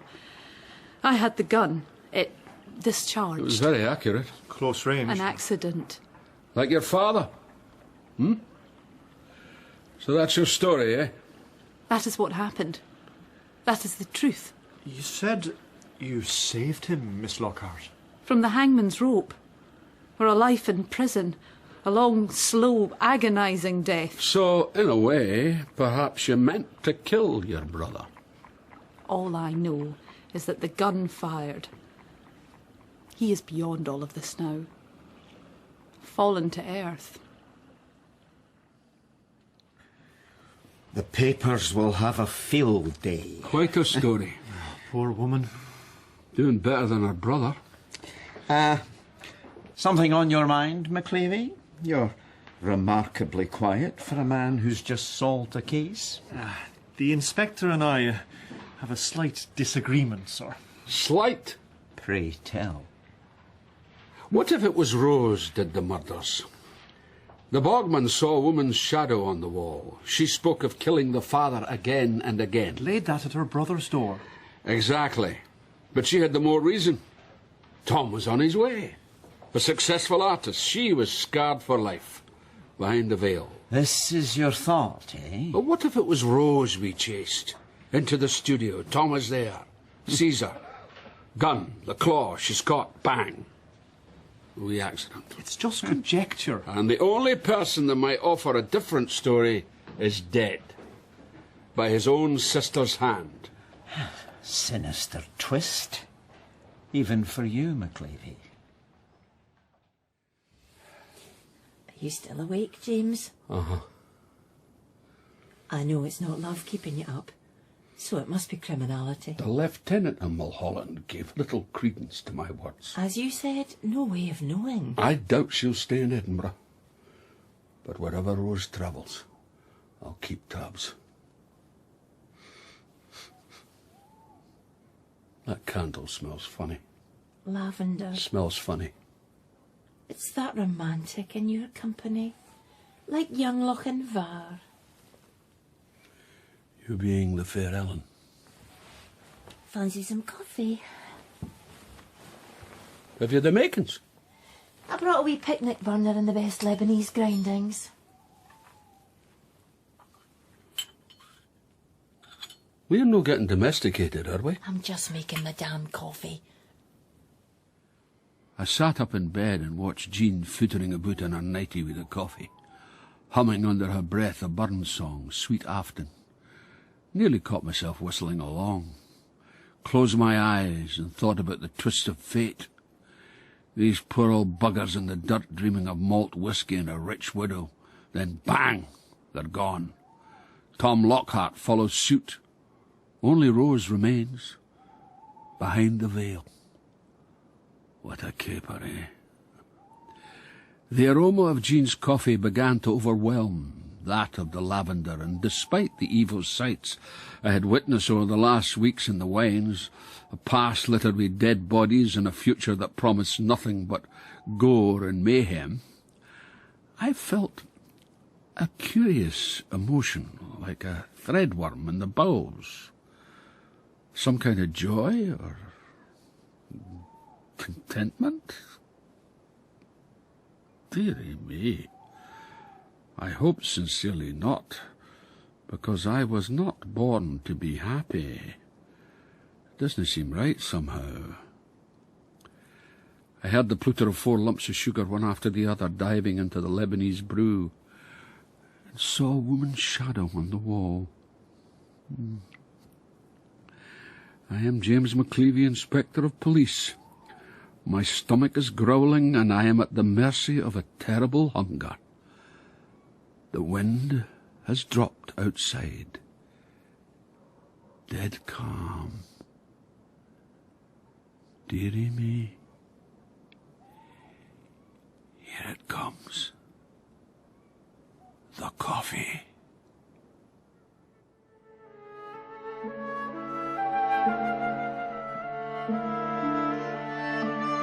In McLevy, by David Ashton, McLevy was played by Brian Cox, Jean Brash by Siobhán Redmond, Mulholland, Michael Perceval-Maxwell, Roach, David Ashton, Tom, Cal McIninch, Rose, Leslie Hart, Valentine, Finlay MacLean, and Bogman, John Shedden.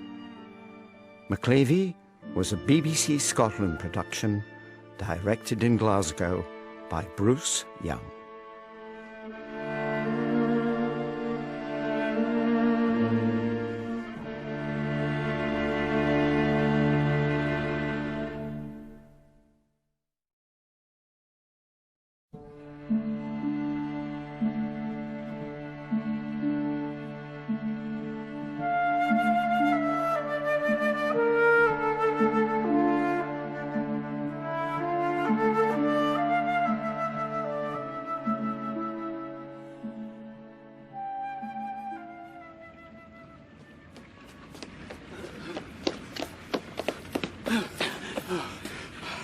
Wait.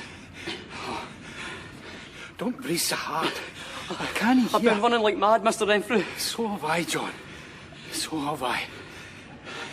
Now, Reese. They're still coming. Split up. You go through the wines. What about you? I'll take them another way. What if you come to harm? That's my problem. On you go. Well, he who hesitates, eh? All right. There are catches now. Come on!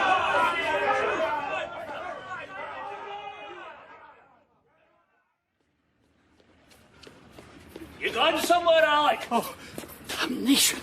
Don't bother. You've company behind as well. Oh. I saw you, Fleming. Up to your tricks. You're a nosy man. I do my job. Where's John Gulliver? Fell in the sea. I have other plans for you. You haven't got the nerve, Fleming. No option. You see, Alec, you're a good foreman, but a terrible nosy man. I'll let you go, you tell the world. I'll do that right enough. You see? Like I said, no option!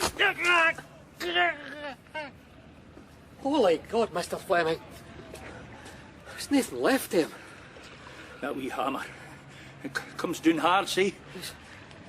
His head's all broken. Accident. I meant to frighten. He moved wrong. Oh, well. What's done is done, eh? What's done is done. Leith, my parish, is in a sore convulsion. 2 new docks being extended east and west. To accompany this, and other projects that kiss the posterior of civic grandeur, the wynds are being ripped apart. Whole families booted out from the hovel they call home. And then there's the navvies, an army of invaders from the lower depths of Paisley and even as far as Greenock, for God's sake. The taverns are thriving, and the harbour front is hoaching with flesh on the bone. The government pass an Act of Parliament releasing funds on loan to the Civic Council, and filthy lucre floats into Leith like scum on the tide. How the hell are the police supposed to deal with such authorised corruption? And what of Jean Brash, whose body hoose might also profit from this largesse? How does she feel? Richer, I suppose. My bonny Jeanie. She and I now share a bed, when appetite occasions and occasion permits.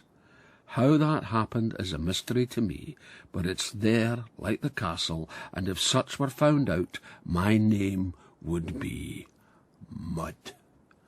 I am James McLevy, Inspector of Police, and I believe the best thing, given circumstance, is to make myself another cup of coffee. Soak it up and soak it down. What a caper, eh?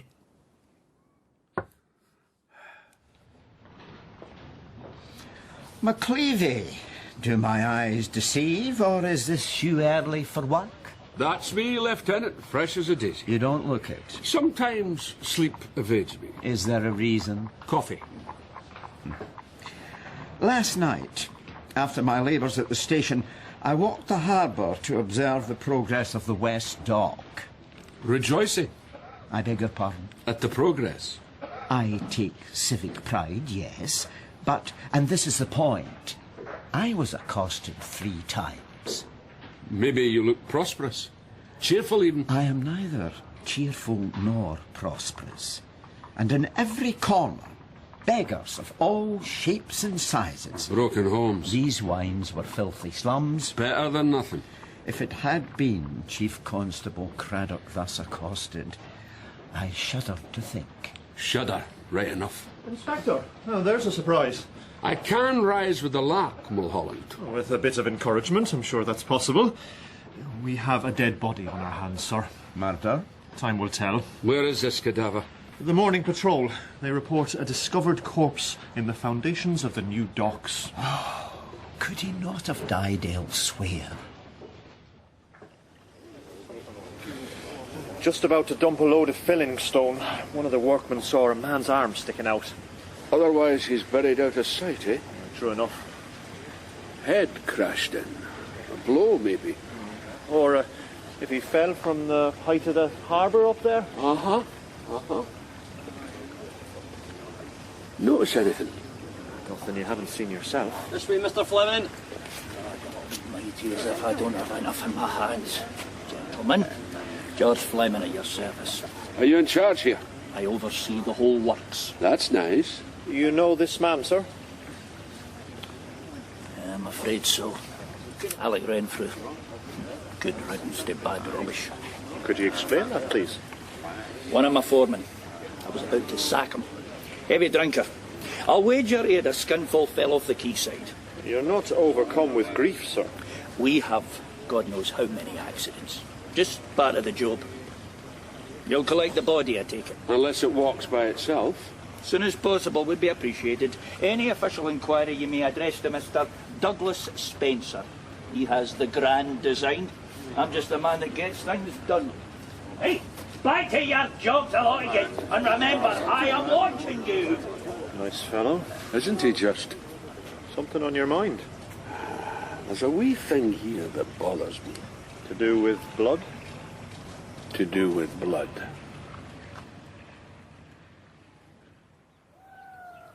I'm sorry, Mistress Brash. I let you the afternoon away to visit your mother, you said. She's that no well. You sent not a word. Didn't he come back until this morning? I thought my mother was at death's door. I hope you tell the truth, Sadie Gulliver. As God's my witness. You know what it's like out there on the streets? It's bad. This is the Just Land best body house in Edinburgh. You're safe here. I won't do it again, mistress. Damned right. On you go before I change my mind. Right enough, Mistress Brash. You won't see me for dust. For dust, eh? I wonder if she's got a bra gallant. They're all the rage. What do you want now? It's Angus, Mistress Brash. I know who you are. A note with your title, hand-delivered at the front door, shoved in. It's sealed. Slide the beast under. I'll examine it at my leisure. Well, watch it's no poisoned, mistress. I won't lick a thing.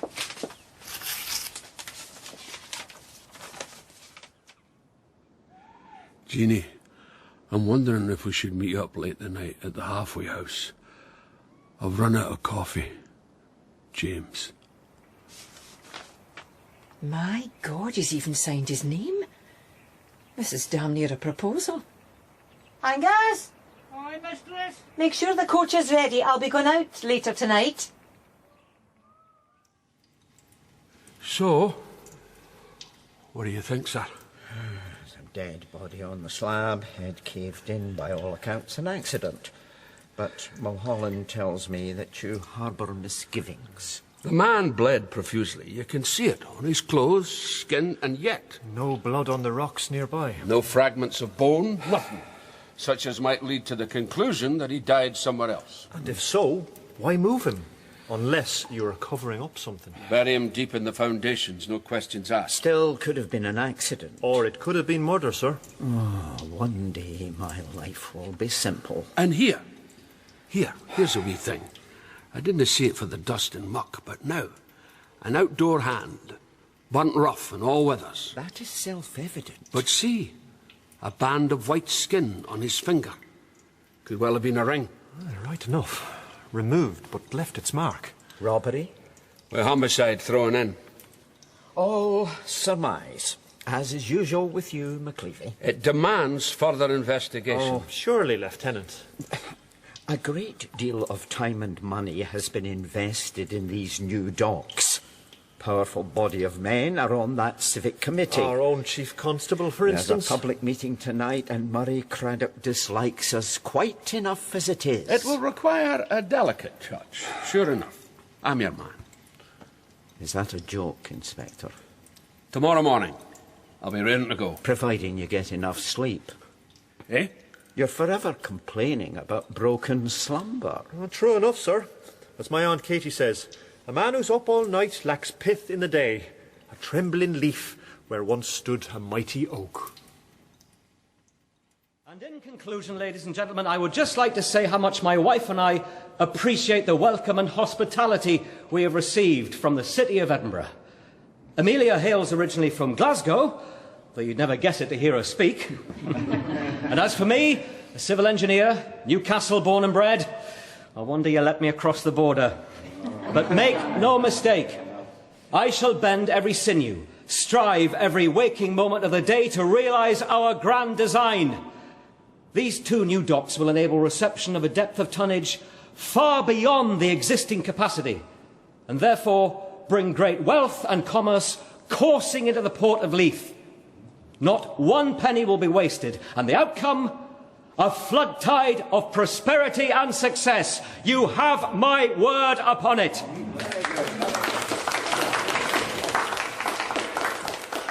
Now I shall hand you over to Mr. Craddock.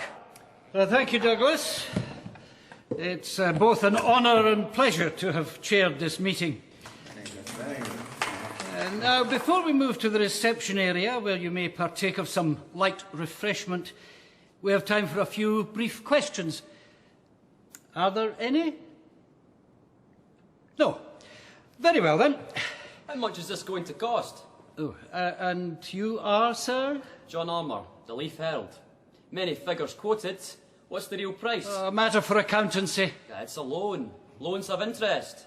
The real cost is nothing.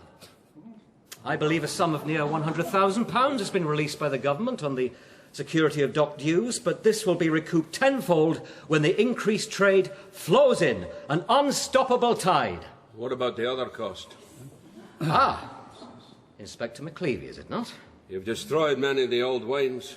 Part of the grand design. What about the folk that lived there, that are now on our streets? What will happen to them? This project will benefit all, rich and poor. The opportunity is waiting. They may sail with the tide. Well said, Douglas. Well, thank you very much to one and all. I'm sure that Mr. Spencer and members of the committee will be only too pleased to answer any further questions over coffee and sandwiches. Thank you once more.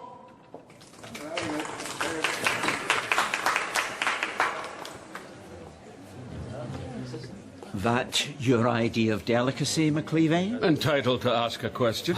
See the look Craddock gave us. Only too well. Well, there's my wife. I better do my bounden duty. You're out of your depth, McLevy. For God's sake, try to behave yourself. What do you think? Deep water, right enough. Well, I'm off to feed the inner man and sook up to our esteemed Chief Constable. Away you go then. Sook, sook. James. I got your note. Uh-huh. The halfway house. Midnight, suit you? That's late. A working woman. Uh-huh. Try to behave yourself. But he tells me that. Mr. Spencer. Inspector, are you not eating? Lost my appetite. Tell me, do you have many bodies on your plate? What? Casualties in the workforce. A death, even. Yes. Yes, that was reported to me.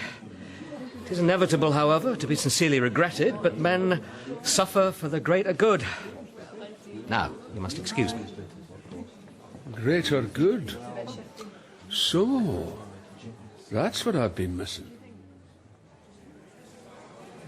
Mistress Brash. Mistress Spencer, I saw you on the platform. And you have been pointed out to me, so now we have mutual acquaintance.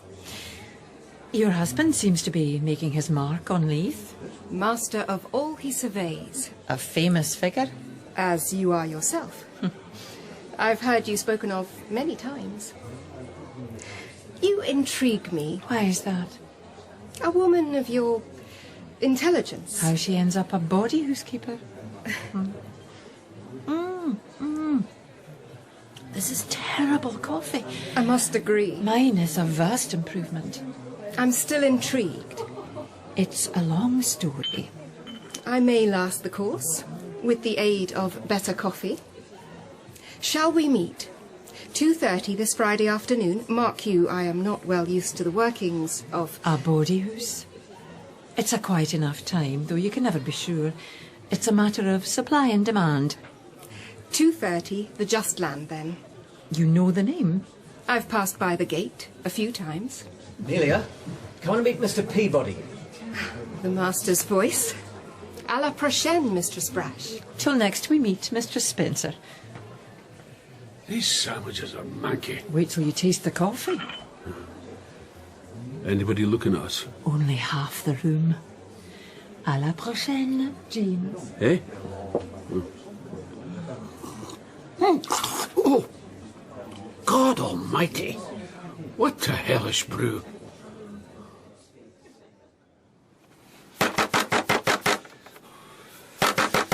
Come on, Cindy, please, please. Come on. I tell you, John Gulliver, only in dire necessity. It is dire. Keep your voice down. Listen, some men came to our mother's house asking after me. What did you do? I hid in the coal bunker, said he. You always did that in trouble. So? And she denied knowledge. The headman didn't leave a name, but from what she described, it was Fleming and his dirty old gang. Shh! You'll have to leave the city, John. If I could just stay the night. You can bide in the cellar here, but you'll have to go first thing afore the girls wake up. Aye, I'll do that. I'll get what money I can. You're a good sister to me, Sadie. And you're a gleek at big geck. Now get in, for God's sake. Dinna you turn a muscle. I hear a gun upon you. One move, and you're a dead man.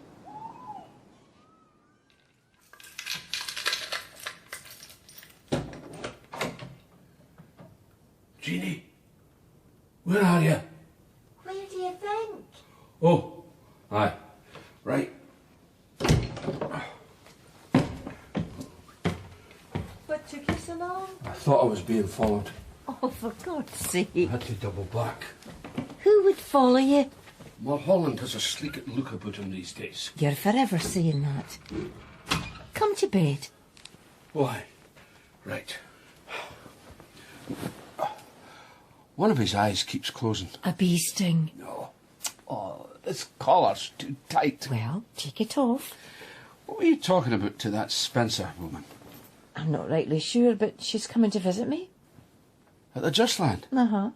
Oh, she looking for a job? Where are you going now? Just, checking the street. What for? Activity. James, two people can like each other without the world collapsing. Not if they're you and me. Oh. Have to talk tent, Jeannie. If we found out, it would be guy bad for me. What about my reputation? Bad. Come away to bed. We can curry doon together. That Spencer gives me the willies. Never you mind. There's nothing you can put your finger on. James, do you know who you are? Uh-huh. And you know who I am? Uh-huh. Then act accordingly. The mistress of the Just Land sleeps like a child. I suppose I should feel honoured that she trusts me to close her eyes so. Wish I could. It's not her I don't trust. It's everybody. It's all right, Jeannie. The bogeyman won't get you. I'm here. The world is changing. Fast. She's better equipped to deal with it than I am. I go too far back. And it strikes me now that I basically despise the authority I serve. Dearie me. Not the lieutenant. He's a decent enough stick who does his best. But these faceless toads, Craddock and his cronies, and Spencer, slippery as a snake.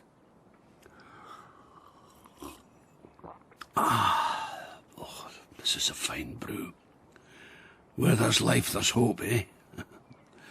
I will get back to work early and pursue the matter of a dead body. I will cleave to justice best I can. First time I saw Mulholland with his beehives, he had this great big guard over his face, wire mesh and netting. You couldn't see what was going on behind. He has always stood by me, though. And yet, the world is changing. Or is it me? Am I the one at fault for clinging like Medusa to a dark past? James, go to sleep. Aye, right enough, right enough. Curry doon, curry doon. Found out a little more about the dead man, Lieutenant. Uh-huh. Tackled the early shift. They were more forthcoming. Fleming wasn't on hand. Alec Renfrew, a Greenock man. Worked the docks all his life. Well liked. A good foreman. How so? Played fair by everyone. Huh? Paragon of virtue. Not unlike yourself, sir. One thing Fleming told was most definitely on the questionable side. Such as? He implied Renfrew to be a hard drinker, and that might cause the claimed accident. No such thing, according to the men. Teetotal. Never touched the stuff. Exaggeration, perhaps. Downright lie. And one other thing. Renfrew had a pal, a young fella, local, John Gulliver. He's dropped out of sight, never came back to work. Is he a suspect? He may know something, Lieutenant. Well, as far as I can see, you've found little to justify further investigation. And we may have other matters on hand. Other matters? Your remark, McLevy, to Douglas Spencer did not go unnoticed. I have been instructed by our Chief Constable to clear the streets of Leith, as it were. How is that accomplished? Well, perhaps, as Mr. Spencer suggested, the tide will carry them away. It'll have to be a very big wave. Where are they supposed to go? There are charities, temperance halls, evangelists and such like. These people were happy where they bided. In squalor. Aye, but it was their squalor. Not yours, not mine, but theirs. I have my instructions and I must follow them. Good day, gentlemen. What kind of rat rhyme was that? You want to watch that temper, sir? Eh?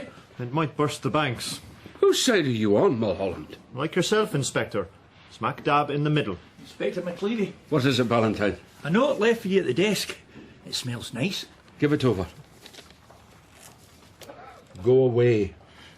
The Inspector's out of sorts, Constable. I get like that sometimes. He's right, though. A fine fragrance. Well? Just to put your thought at rest, it's no a billy do. Never mind the aroma.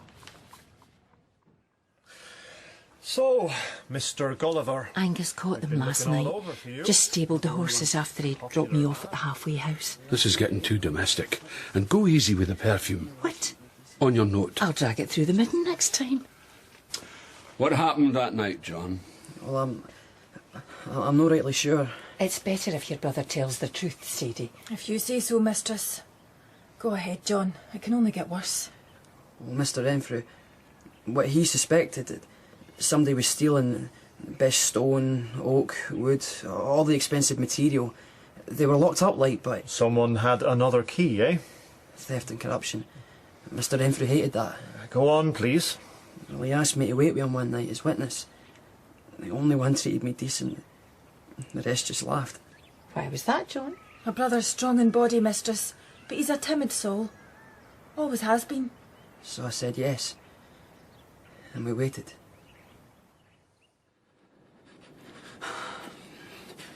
What's the matter? It's late, Mr. Renfrew. Aye, that's often when the devil makes his move, John. Aye. I don't like the devil. A wise decision. Wait. Well. That's a big cart. Come on, I've marked the lift through it. Fleming. I'm mighting on. What do we do now? Well, once they're loaded up, we follow best we can. Gather evidence. Aye, nobody will listen. I hear tell there's one man no fear to cause a fracas. McLevy. I'll go to him. What in God's name? I'm not a piece of iron, I'm sorry. Who's there? Best reveal yourself. Come on. Run like hell. Mr. Renfrew, he said he would take them another way. Lead them wrong. But his head was bashed in, is that no right? I'm afraid so. With you as witness, John, we can bring the guilty to trial. They'll kill me, Sadie. The law will protect you. The law? What good has that ever done? Calm yourself, Sadie Gulliver. John, one thing. Alec Renfrew, did he wear a ring? Aye. A signet ring. Silver. He vowed that above all things. Like the truth, maybe? He would have come to me, John. That was in his mind. Aye, but he died. Uh-huh. He sacrificed his life for you. Surely that's worth something.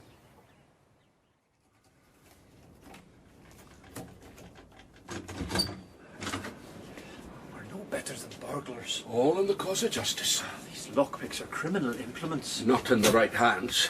A wee lamp by the door there. You light it. I'll cover the windows. There we are. Snug as a bug in a rug. Let's hope Fleming doesn't come back here. The place is all shut down. He's long gone. Now, you look through the ledgers. What for? Anything suspicious. I'm not a bookkeeper. I'll just hear a wee poke round in the desk. We're out on a limb here. Where I like to be. Have Gulliver's word. Nothing else. Just word of mouth. You sound like the lieutenant. Now, what have we here? Nothing much. Just invoice copies. This might as well be hieroglyphics. What's this behind?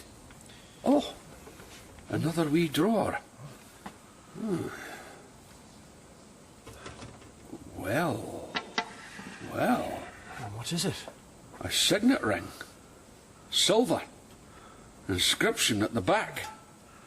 It's hard to decipher. Give me, I'll do it. Your eyesight's a dead loss. Not for the big things. Alec Renfrew. Godspeed Greenock. A blessing of sorts. What the hell are you doing here? Investigating crime. You recognise this ring, sir? Never seen it in my life. It was hidden in your desk. Mr. Fleming, we have a witness that you pursued Alec Renfrew with murderous intent when he saw you in the act of thieving. What kind of witness? John Gulliver. A half-wit. Now you're found with the dead man's possession. You planted it. That hammer you hold, is such the murder weapon? Prove it. You've nothing. And we have enough to arrest you on suspicion, sir. Then your books will be scrutinised. You have no right. Give the hammer over. You want it? Here you are. I will see you in hell, McLevy! The lamp! This place will go up like a tinderbox. Stamp it out! Oh, not a chance. The ledger's over there. They're in the flame. I'll get them. Look, too late. Come on, for God's sake.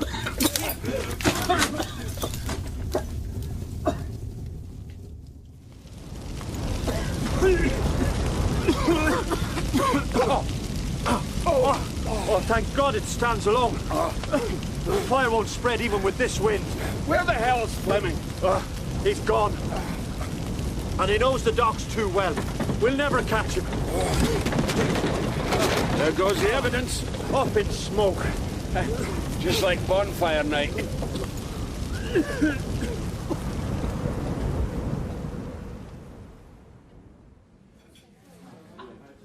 I must say, Douglas, you certainly know how to entertain. Well, one must marry well, my dear fellow. A clever wife is a gift from heaven. Oh, too late now. I'll be a bachelor till the end of my days. And where would I find a lady as beautiful as Mistress Spencer? Thank you, kind sir. Would you care for some after-dinner bonbons? Oh, made by your own fair hand, no doubt? Not at all, but the confectioners were highly recommended. Excuse me. Mr. Peabody is giving me a hungry glance. Well, Murray, so far so good, eh? Yes, everything is planned. Save for your inspector. McLevy. He's not of our kind. And what kind are we? Movers and shakers. For the greater good. The grand design. Mr. Spencer. Mr. Fleming at the door, sir. What does he want at this hour? He said it was important. All right, Robert, I'll see to it. Some problem, no doubt. Oh, I'm sure you'll solve it. Mr. Spencer, you must be very proud of your husband. Beyond all measure, Mr. Craddock. Beyond all measure. What do you want, Fleming? McLevy's on my trail. For what reason? Alec Renfrew. He pins the death on me. I know nothing about that.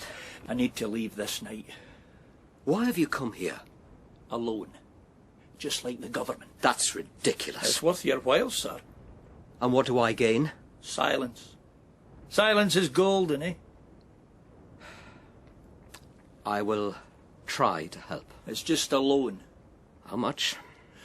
Let's say £50. I don't have that money in hand. 2 hours from now, the main harbour wall. I'll be there. Silence is golden, eh, Mr. Spencer?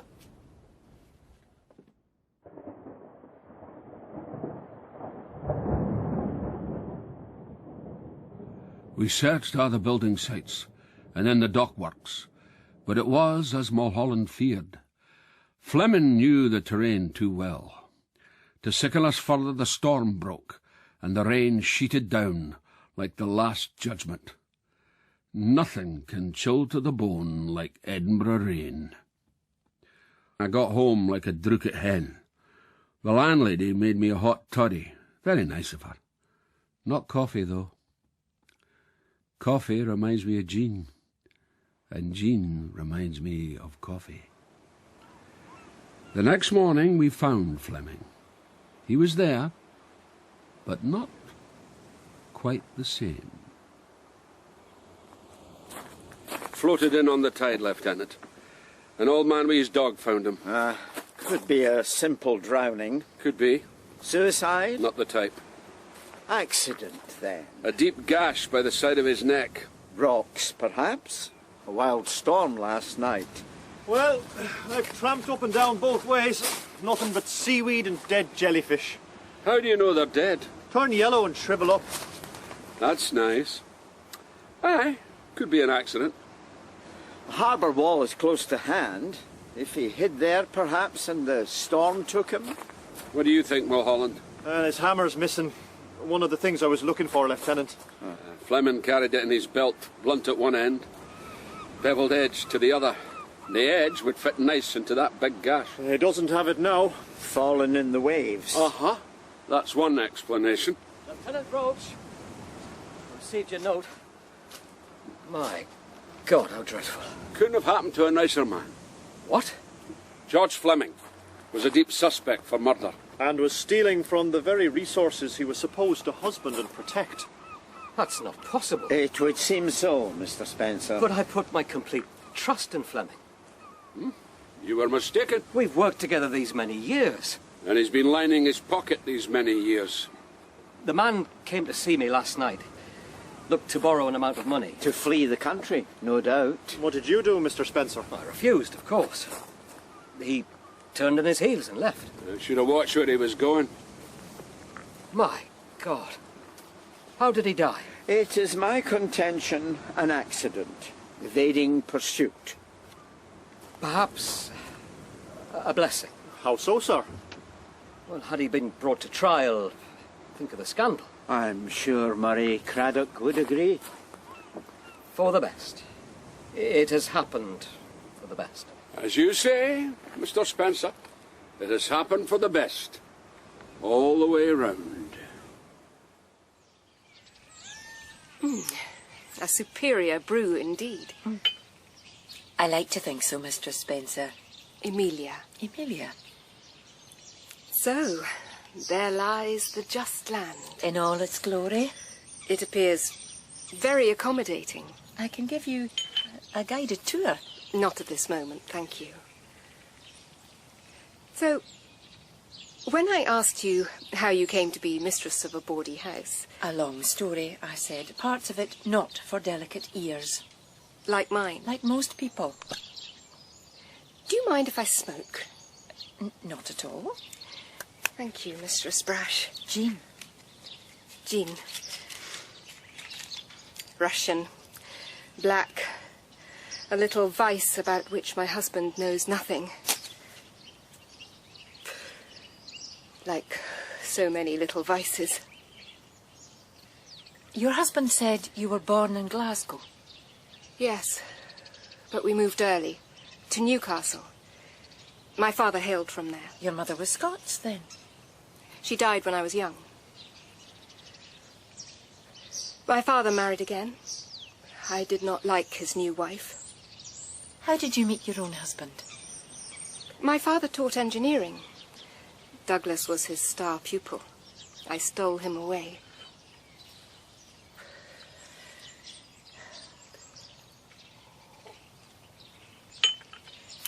Is there something on your mind, Mistress Spencer? When I was 14 years, I was very unhappy. It's a hard age. I would creep into the attic. All my mother's possessions were stored inside a big trunk used for travel. Locked. For years. But one day I found the key. Just like the fairy stories? Not really. It was hidden in my father's desk. I opened the trunk and her clothes, jewellery were inside. The scent still lingered. Just use the saucer for an ashtray. Thank you. Then I found out where she had kept her papers, letters, all her secrets. Are you cold? The east wind. My mother was willful. It appeared that she fell in love with a household servant, bore him a child, the baby taken from her, young man banished, and then the family moved away to Glasgow. Moved from where? Edinburgh. All this I found from letters of an old serving woman who had been paid to take the child. A serving woman? Margaret Brash. And my mother's first name was Jean.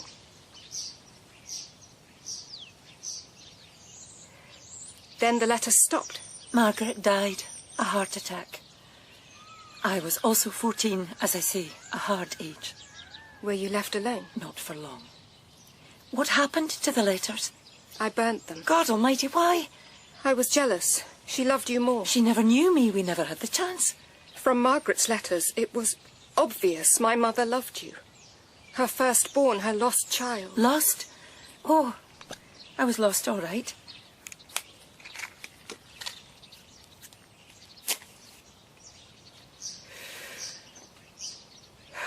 So, when Douglas and I came to Edinburgh, I heard about the famous Jean Brash. I saw you. Red hair, green eyes. Just like her. Why are you telling me this? I can't keep secrets any longer. Am I supposed to feel grateful? I am your half-sister, Jean. Family. Don't expect a kiss, Emilia. That part of me died a long time ago. Now, I would be obliged if you might leave. I'll come back. We'll talk. You burnt the letters. That's all I had.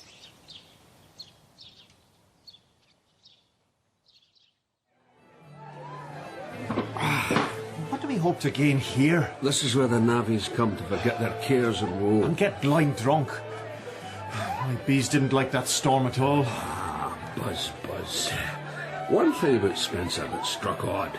Never asked for proof. Proof? Of Fleming's guilt. Theft and murder are heavy accusations, yet he did not question.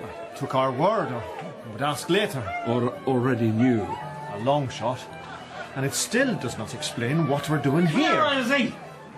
Where is he? Ah, hey! You're McLevy. I've come to hammer you. Have you now? Oh, no, I know.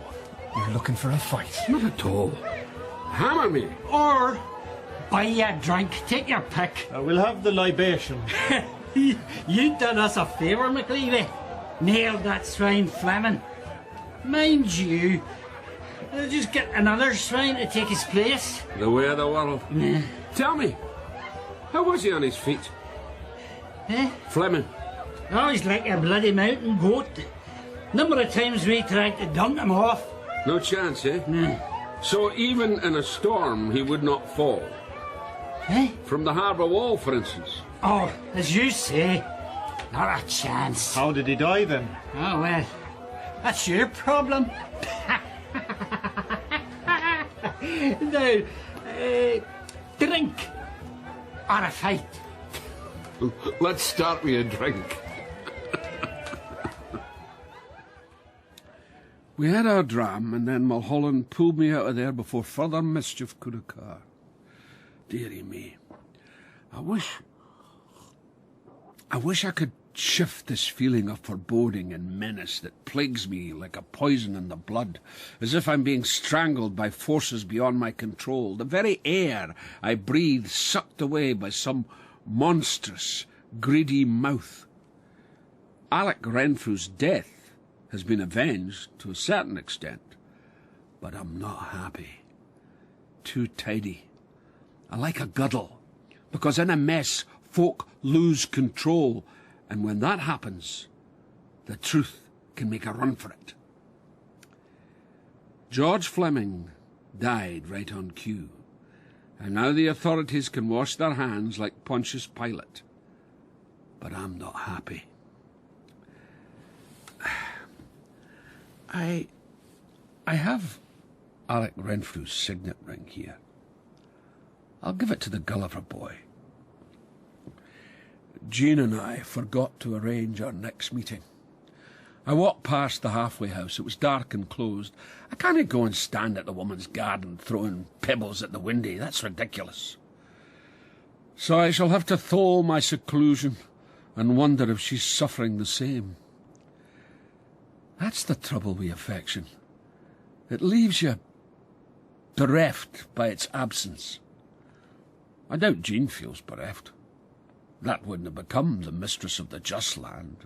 No, Jean stands alone. I am James McLevy, Inspector of Police, and, like her, can exist on my own 2 feet. I just wish the ground would keep still. Too much movement, bad for the heart.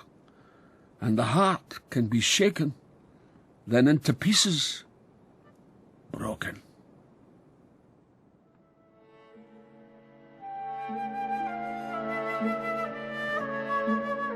In McLevy, by David Ashton, McLevy was played by Brian Cox, Jean Brash by Siobhán Redmond, Mulholland, Michael Perceval-Maxwell, Roach, David Ashton, Douglas Spencer, Richard Greenwood, Emilia, Emma Curry, Craddock, Paul Young, Fleming, Finlay MacLean, Gulliver, Stuart Campbell, and Sadie by Patricia Kavanagh. Other parts were played by the cast. McLevy was a BBC Scotland production directed in Glasgow by Bruce Young.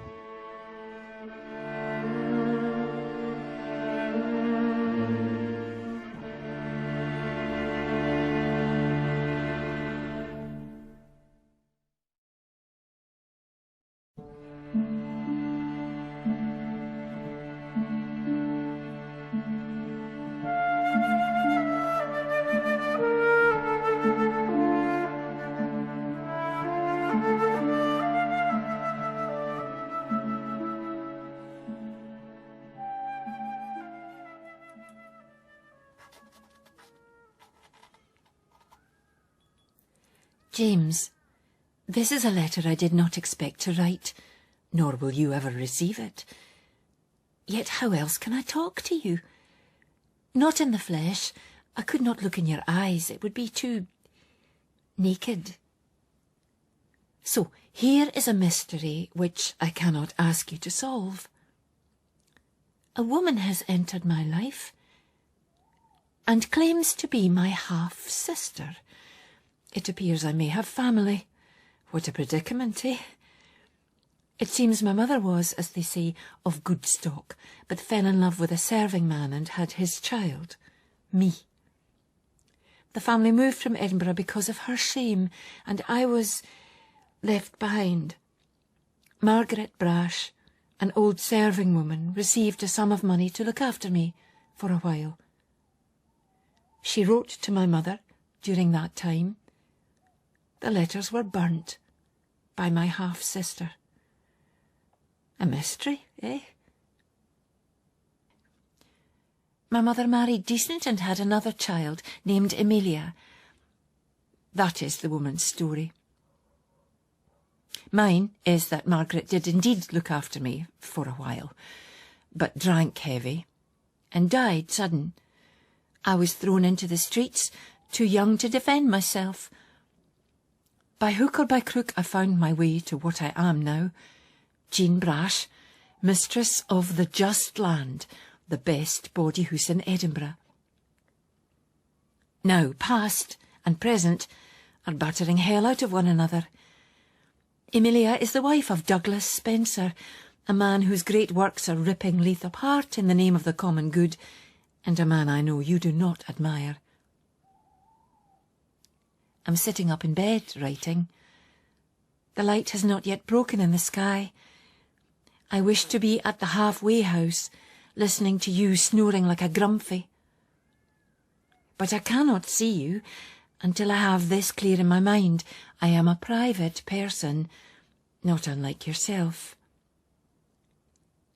Can I believe, Emilia?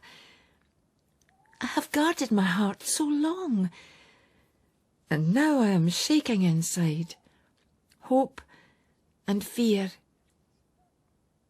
And I miss you. Badly. There. Put that in your pipe and smoke it. Love, Jean.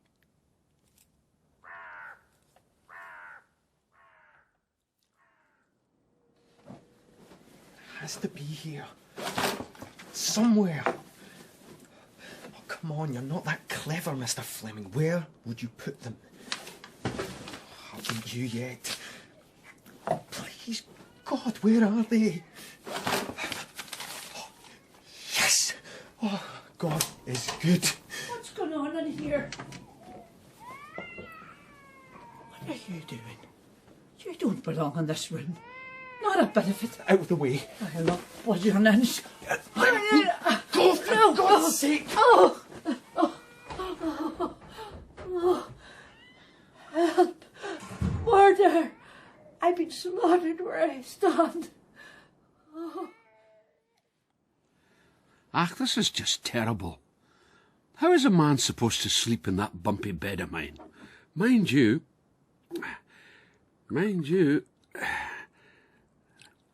never noticed it before. The bed in the halfway house folds round you like a pancake. Am I getting soft? Has the proximity of Jean Brash left me vulnerable to creature comfort? Oh, this coffee's as weak as water. But you can't blame the dregs. I am not happy with the situation in my parish. Thanks to the new dockworks, the ancient wynds have been ravaged, houses pulled down. The poor folk that lived there have crept back to live among the ruins as an animal returns to its lair. Concerned citizens have now formed groups to help the disenfranchised move on. Vigilantes by any other name. And then there's the Fleming case. Main foreman for the docks. We had proof he was stealing valuable materials for the site. Then George Fleming is found yesternight drowned by the harbour wall. A violent storm gets the blame. Convenient, eh? Chief Constable Craddock is cheek by jowl with the civil engineer in charge of the whole scheme. Douglas Spencer, a man I wouldn't trust as far as I could throw the castle. My superior, Lieutenant Roach, cleaves to authority, while Constable Mulholland tends his beehives and gives me sleek-it looks.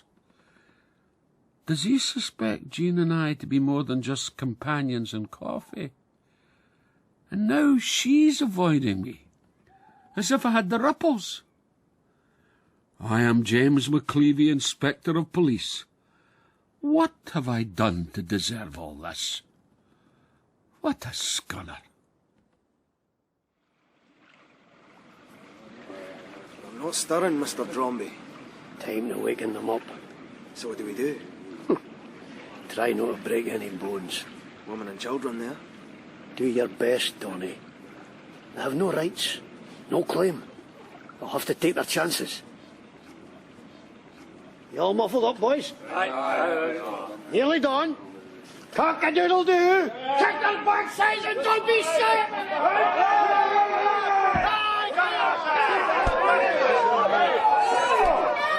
Fight them back! Don't let them beat you down! You shut your mouth! Get back to your rat hole! Try that for size! They're not lying down, Mr. Dromby. I'll kick them harder. They're no running. They're just scum, Donny. All right, pull them in away. Another time. Come on, boys. They're here. Aye, run! Run, you chicken-hearted bastards! That girl needs a good kicking. Aye, and she'll get it and more besides. Come on, out of it. Our turn the next time. We'll burn them. Good morning, Constable. Indeed it is, sir. I had a bracing walk down by the harbour. The new docks taking shape. Splendid sight. I'm sure the whole world thinks so. And where is McLevy? On his way. Late, you mean. Well, anything to concern us? Early morning patrol reported in. And? Trouble in the wines last night. These people would fight with their own shadows. It may have been due to some incursion. Such as what? They wouldn't talk much to the police. Who would they talk? Morning, sir. Late as usual, McLevy. Early tomorrow. Who? The wines people.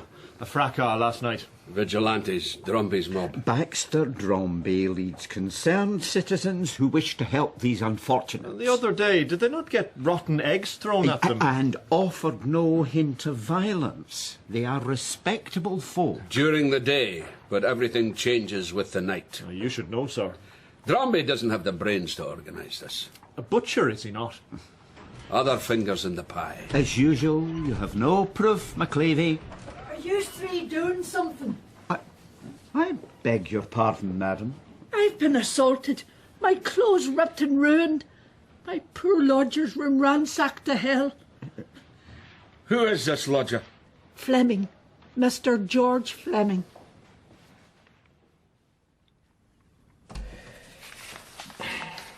Douglas, where are you going?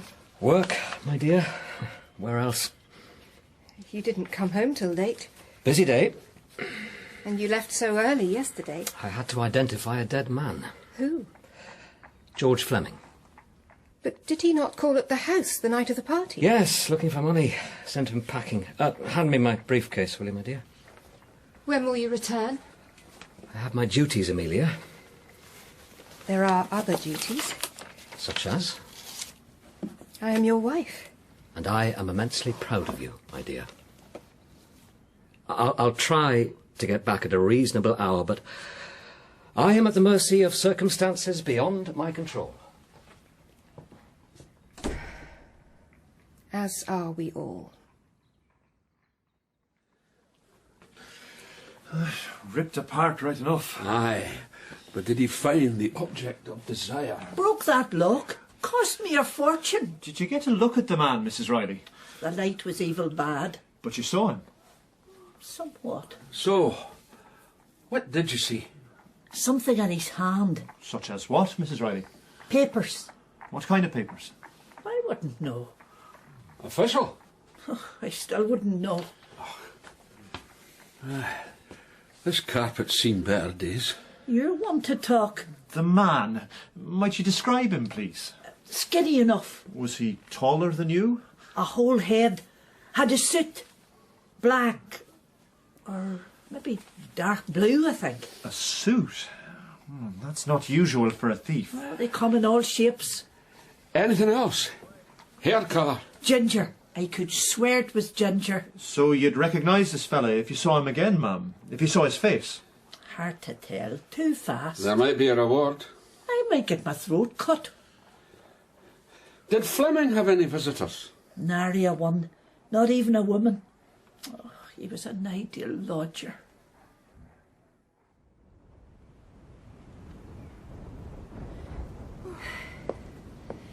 Nice to get some air about us. It's quite a climb. Carlton Hill you can see for miles. Oh, hard to light a cigarette, though. I'm sure you'll manage.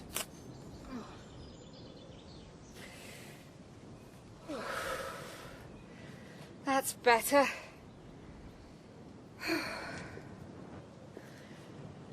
So, here we are. Here we are. Same blood, same mother. So you say. What was she like? You have her looks. Red hair, her skin, green eyes. But what was she like? I was too young when she died. You must remember something. She was kind enough. I had a nanny in the nursery. A nanny? Sometimes my mother would come and visit. That was nice of her. How did she die? I don't know. I just remember black crepe everywhere. I heard one of the servants say it was a bad fall. Then time passed. My father married again, and I hated the woman. After that, I never had anyone care for me. You have a husband? Oh, he admires me from a distance. Like a painting. Oh, it's cold up here. I like the view. Margaret Brash wrote to your mother? Yes. And you burnt all Margaret's letters? I was 14 when I found them in an old trunk of my mother's, with her scent all around. I put on one of her dresses and then... Yes, I burned. Because you were jealous? She loved you more. God almighty. Do you hate me? You did what you did. Oh, for God's sake. Wipe your snortery nose, Amelia. Sorry. She would have liked you. I'm a whore, mistress. She would have loved you anyway. Maybe. I'm here, that's all I can say. I have to get back home. On you go, then. Can we meet again? Angus! Bring the carriage up close, I don't feel like walking. I'm so sorry. Being sorry is easy. What's that scent? It's French. She had a scent like that. I remember. But yours is muskier. That must be the difference, then.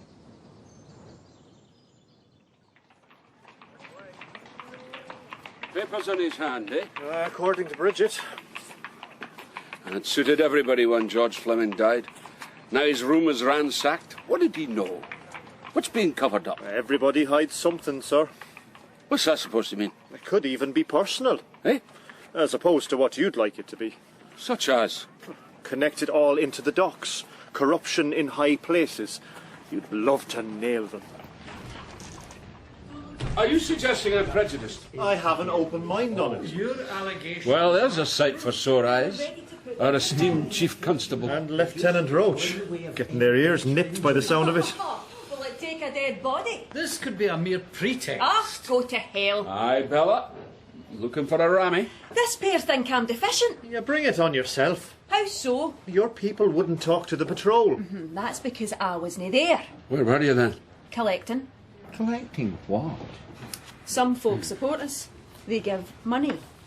There are charity homes. We don't like the smell. Who gives you money? That's my business. I'll tell you this, though. Next time those vigilantes come, we'll be waiting. Maybe then you'll get your dead body. Quite a performance. Woman is lying in her teeth. She defends her own. By exaggeration and falsehood. How so? There's not a shred of proof there was any kind of attack last night. True enough, Chief Constable. These people resent any kind of help. Look what happened with the eggs. Rotten as well. Now, should they resort to violence, I expect you to bring down the full power of the law, Lieutenant Roach. The law works both ways. You'll do as commanded, McLevy. Come along, Chief Constable. We'll discuss this further in my office. Indeed. As commanded, Inspector. Your servant, aye. A bee will sting you only if it believes a threat is near. What am I supposed to take you to that? Don't sit on a bee. Take care with that crane. You'll bring the whole framework crashing down. Mr. Spencer, we're short the workforce on these docks. Do your best, Mr. Johnson. You say so, sir. Mr. Spencer, might you sign these invoices, please? What? Well, could you not have left them in my office? I saw you passing by. There you are. Thank you. Michael, we agreed not to meet. Fleming is dead now. People watch. I have something for you. What? The letters. I broke into his lodging. Michael, you're mad. Come tonight. I'll be waiting. Quite an encampment they've set up. Tents, wee kitchen of sorts, very cosy. At least they talk to us this time. Violence between them and the vigilantes. Just a claim. I don't care. There's only one law in Leith. And that's me. Is that no Jean Brash's carriage? Hey! Angus! Stop that vehicle! Oh, my God. What is it? Somebody I was hoping to avoid. Well, Jean Brash, a while since we've seen you. I've been busy. The wages are sin, eh? Mr. Spencer, what a surprise. Is it really? Amelia was shopping. I saw her in the street and offered a lift. I don't see any shopping. It was an unsuccessful attempt. You know the feeling. Have you been smoking? None of your business. Are you saying anything, Constable? Not so far. Then we'll be on our way. Angus, whip up the cuddies. Good day, gentlemen. Aye, right enough. Till the next time. Why did you wish to avoid him? That's my business. What a foolish man. Not always. Break the law and James McLevy will crush you like a beetle. Well, that was worthwhile. Just making conversation. Where are we off to now? Lamb chops. Very nice. Chief Constable, what a pleasure. McLevy, what are you doing in this area? On the saunter, sir. It would be a coincidence then that Baxter Dromby's shop is nearby. Is it? Oh, dearie me. If I receive complaint about you, McLevy, I'll instruct your lieutenant accordingly. What's that in your poke, sir? Sweetbreads. I have a fondness for sweetbreads. And I wish you the luck of them, Chief Constable. Good evening, gentlemen. Remember what I said, Inspector? Lodged in my mind, sir. You'll go too far one day. I haven't yet begun.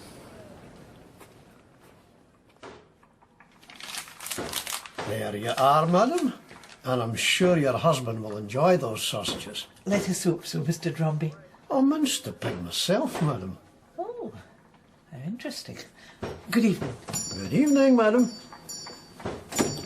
Geordie, start cleaning up the back room. That'll do us for the day. Ah, Mr. Dromby. Is that lamb chops I see? That is. I'll purchase the pair. My landlady's a dab hand with the lamb chops. Oh, fine establishment you have here. Is that not so, Constable? Like a palace. Dead bodies all over the place. Oh, it's a fleshers. That'll be 4 shillings. Help yourself. We're closing now. How's your wee vigilante group getting on? That's a damned lie. I'm sure it is, sir. We are concerned citizens offering help to these unfortunates. Very charitable. And what is the reward? Insults and missiles. Rotten eggs. That's terrible. But we shall persevere. Especially at night, eh? I don't know what you mean. An attack. Last night. I know nothing about it. I hope so, Mr. Dromby. Because if I find you responsible in any way, I'll hang you up on a hook. I'm no fear to you, McLevy. I'm respectable. During the day, maybe. But what kind of scruff do you gather together in the dark? Get out of my shop. You want to put down that cleaver, sir?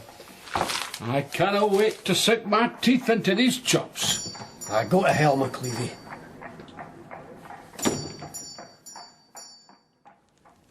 Two things matter above all.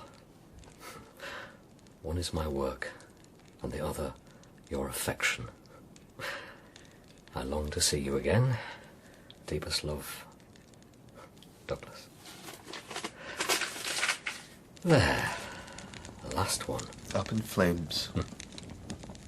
What an idiot I was. Oh, I agree, wholeheartedly. I could see you during the day, but not touch. I brought your letters to have you near me. In your office desk. Fleming must have noticed something between us. And one lunchtime he sneaked in and stole them. Not difficult, because you did not keep a lock upon the desk. I'm so sorry. We both suffered. He was clever enough. Nothing overt. When I had noticed that valuable materials were going missing, he said, "Theft happens, Mr. Spencer. We all have something to hide." Did he ask for money? Only once. The night he died. He had to get out of Edinburgh. McLevy on his trail. Serves him right. I met Fleming later with the money. Did you kill him, Douglas? Nature did the trick. Foul night, storm. He'd been drinking, I believe, by the harbour wall. He slipped, fell, Drowned. Serves him right. I didn't rush to the rescue. Do you have any glasses? Not for champagne. Oh, we'll manage. Here. Tumblers, but they're clean. Thank you, my man. One day, I'll buy the champagne. Here's to a new life.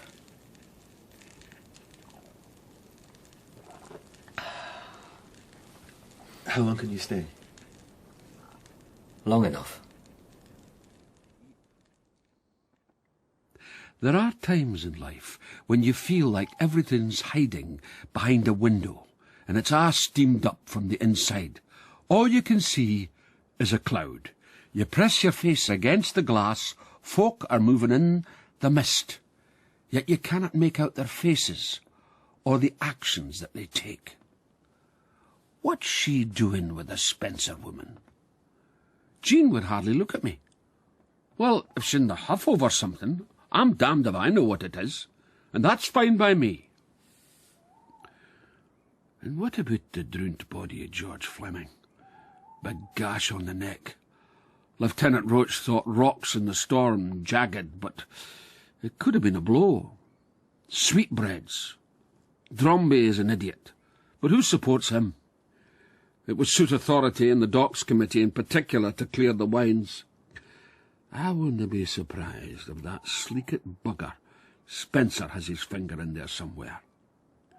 And that girl, Bella, where's she getting the money from? All behind the glass, all hidden from sight. But I'll be there when the mist clears, and as sure as Mulholland's bees stick their nebs into the blossoms, I'll do the same. One case after another. Jean Brash, eh? I bought myself some new coffee, but the old taste still lingers.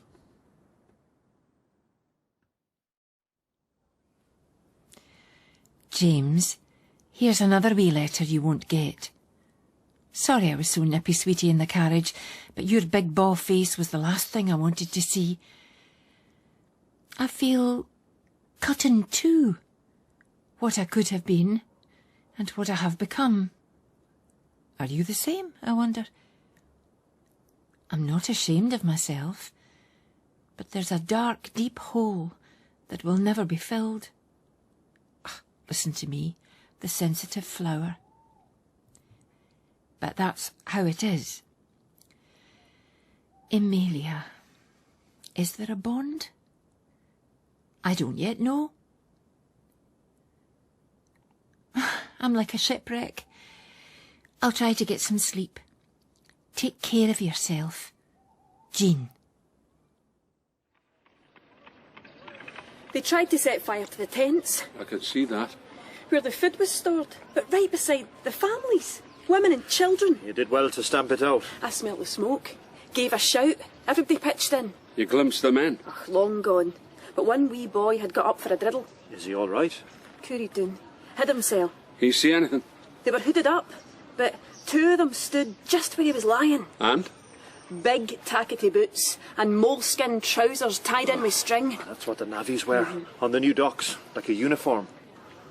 Anything else? The one said to the other, they'd get a good bonus for the work.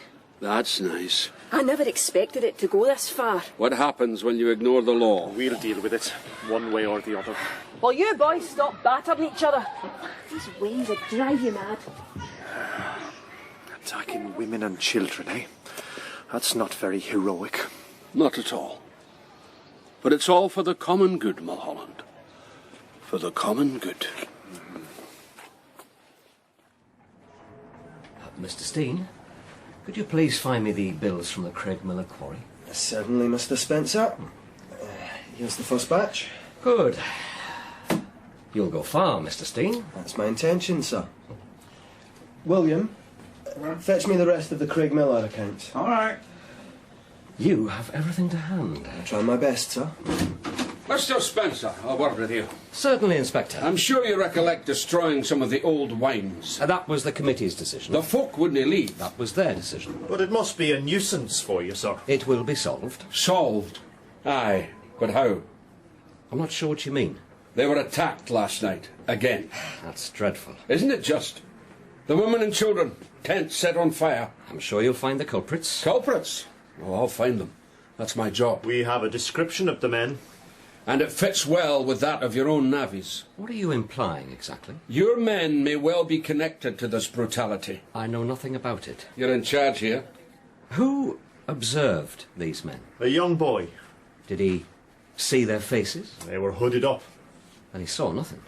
The way your navvies clothe themselves is like a uniform. That's what he saw. A mere generalisation. Well, here's something specific.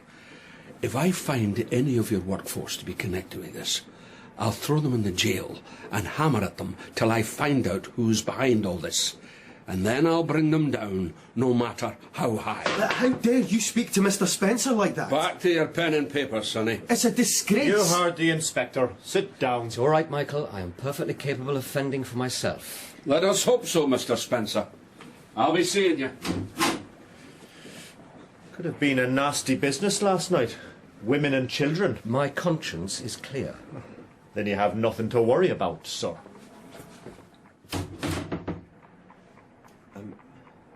I'm sorry I lost my temper, Mr. Spencer. It's all right, Mr. Steen. As I said, my conscience is clear. Well, that stirred things up. Especially the young fella. Indeed. Did you notice? The colour of his hair. I did. Ginger. The suit. Dark blue, worn smooth. Probably his only one. Nice to be on the same side for a change. We're often on the same side. Just go about it different. Such as how? I deal straight and you're sneaky. Sneaky? You hide things. What kind of things? Well, how would I know? You never say. Ah. I want you to exercise your Irish charm on old Bridget Riley. You'll go that far? I have a wee feeling in the bones, Mulholland. A wee feeling in the bones.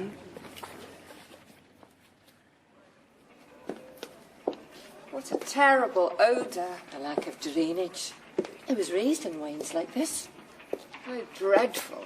Margaret Brash was supposed to look after me, but she drank heavy. Died, and I was on the streets like a scavenger. What age? 14. On my own, lost at sea. Did you never ask about your mother? Oh, yes. I was told the woman had died when I was born. Father unknown.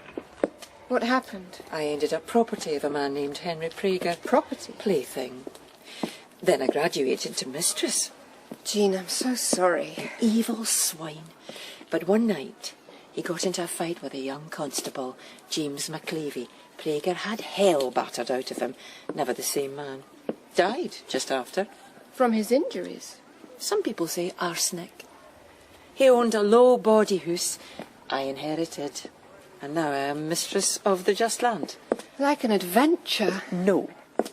I was violated, lost my childhood, my innocence, and I don't trust a living soul. Including me? Especially you. Why? Because you might bring love, and love terrifies me. Mistress Brash, good to see you. My pleasure. You heard what happened? I heard. Dirty swine. Bella, I'd like to introduce a good friend of mine, Amelia Spencer. Are you Douglas Spencer's wifey? I am. I'd like to shoot that man. Lucky he's not within range. Friend, did you say? It would seem so. I'm honoured. Have you enough money, Bella? Oh, we'll last it out. Thanks to you, Mistress Brash. You support them here? I do indeed. Now you know all my secrets. Here come the office boys now. Now, Bridget, keep your eyes peeled. I'm watching. I wouldn't be here except for your man there. I'm much obliged. That's the spirit. Wait. I could almost swear. The fella there at the back. Our temperamental clerk. You pushed me to death. Are you certain, Bridget? I am enough. Nearly. Come on, Mulholland. We'll keep tabs. Oh, what about me? Here you are. Treat yourself to a cab home now. Oh, that's decent of you, sir. You nail him, I'll be in the court. Does your husband not find you out? What? The cigarettes on your breath. He hardly gets close enough. I see. My husband never touches me. I was thinking I might ask you for employment. I could use the exercise. You wouldn't be the first. You're the big sister. Can you offer some advice? Given my profession, I should be able to suggest something. He went into his lodgings a while ago. Uh-huh. So, what are we doing? Just hanging about. You're being sneaky again. That's me. And what is this, I wonder? That's fine. Thank you very much. Well, now, there's a thing. I expect we'll hang around a little bit longer, shall we? Uh-huh. And I have my lockpick stand.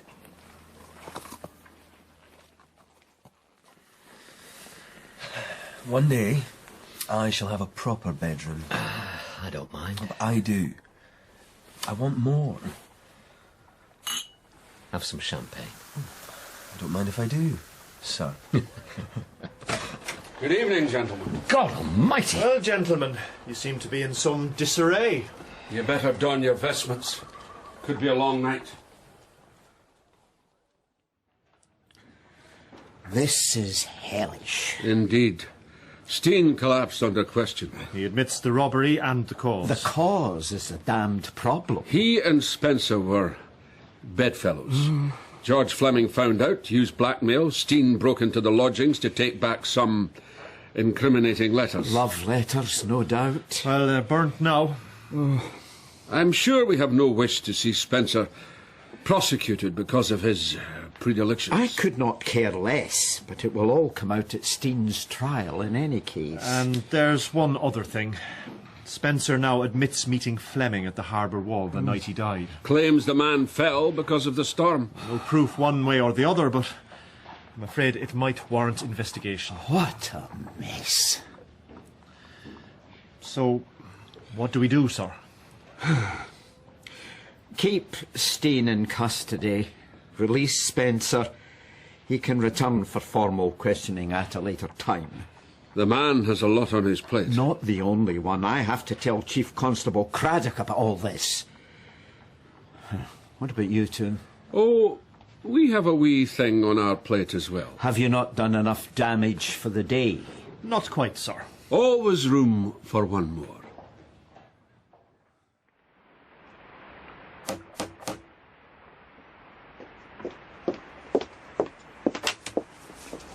Mr. Craddock, please come in. What a terrible night. Thank you. I need to speak with your husband, Mr. Spencer. Douglas, he's in his study. I know the way. Thank you. Is something wrong? A matter of some urgency.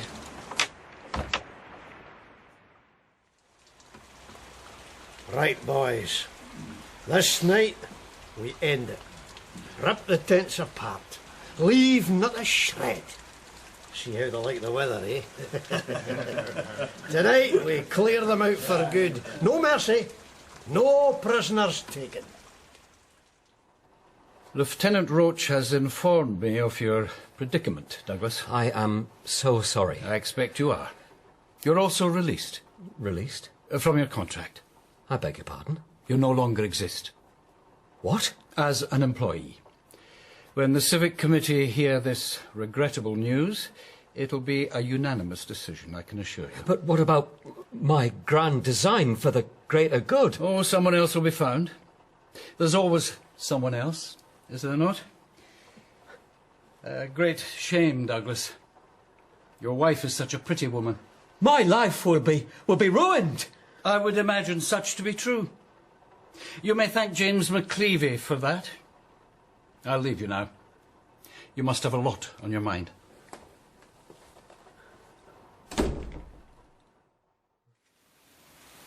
They're all asleep. Now remember what I said. No mercy. No! Hold back, men! They're breaking the law! They deserve what they get! Oh, this is the life, eh, Constable? More like the opposite. What's so fast, you? That hornbeam stick is like the hand of God, Mulholland. That's a terrible place to be kicking on a poor man, Mr. Marr. Where's the swine that leads them? Don't worry, Bella. His time will come.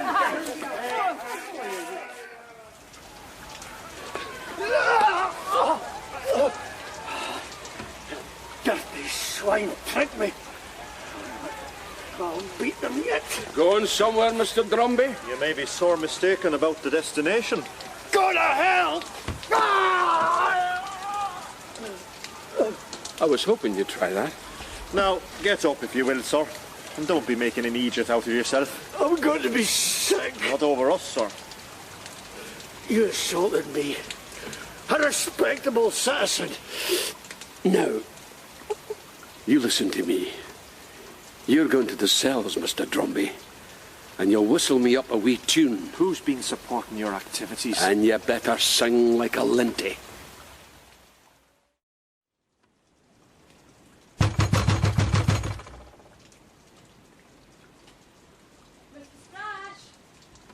Should I get it?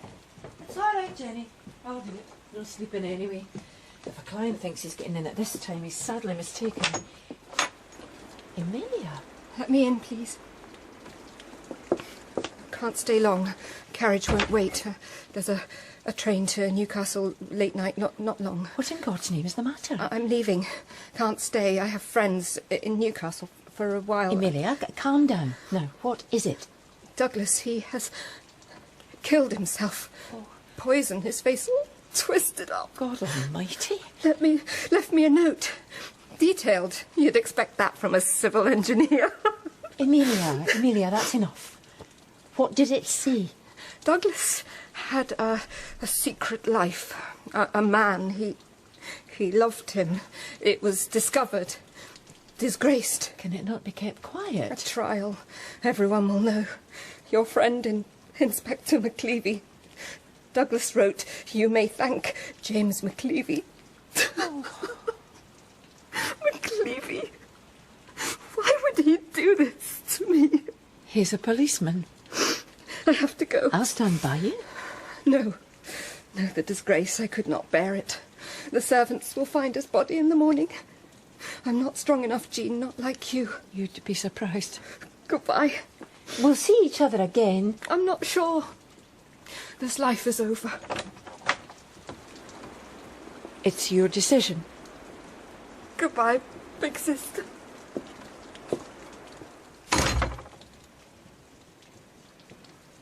Are you all right, mistress? I'm fine. Same as usual. Not often I indulge in a wee whiskey, but this time I think I've earned it. Baxter Dromby did in fact sing like a linty, and besides sweetbreads, the Chief Constable is among those named who supported the clearance of the wines. Of course, Craddock will deny it, but I'll have a wee thing on him in the future, and the people in the wines will be free for a while to seek their own existence without persecution. Mulholland has warned me that the wheel will turn, but for the moment, I'm top of the world. I never thought I'd feel sorry for Douglas Spencer, but when he left the station, he looked like a ghost. And as the lieutenant said, it's a mess. In the meantime, here's to us, was like us, damn few, and they're all dead. It's not pushed through the front door, Mr. McLevy. Your name upon it. I'm shoving the thing under. Yeah, you're up late, Mrs. Macpherson. Blood pudding. Indigestion. Ah, terrible thing. Jean Brash's fragrance. If she's looking for a tryst, it's on the late side. Have to wait or hurry. James, I'll keep this short. I think it's better if we don't see each other for a good while. Jean. What have I done this time?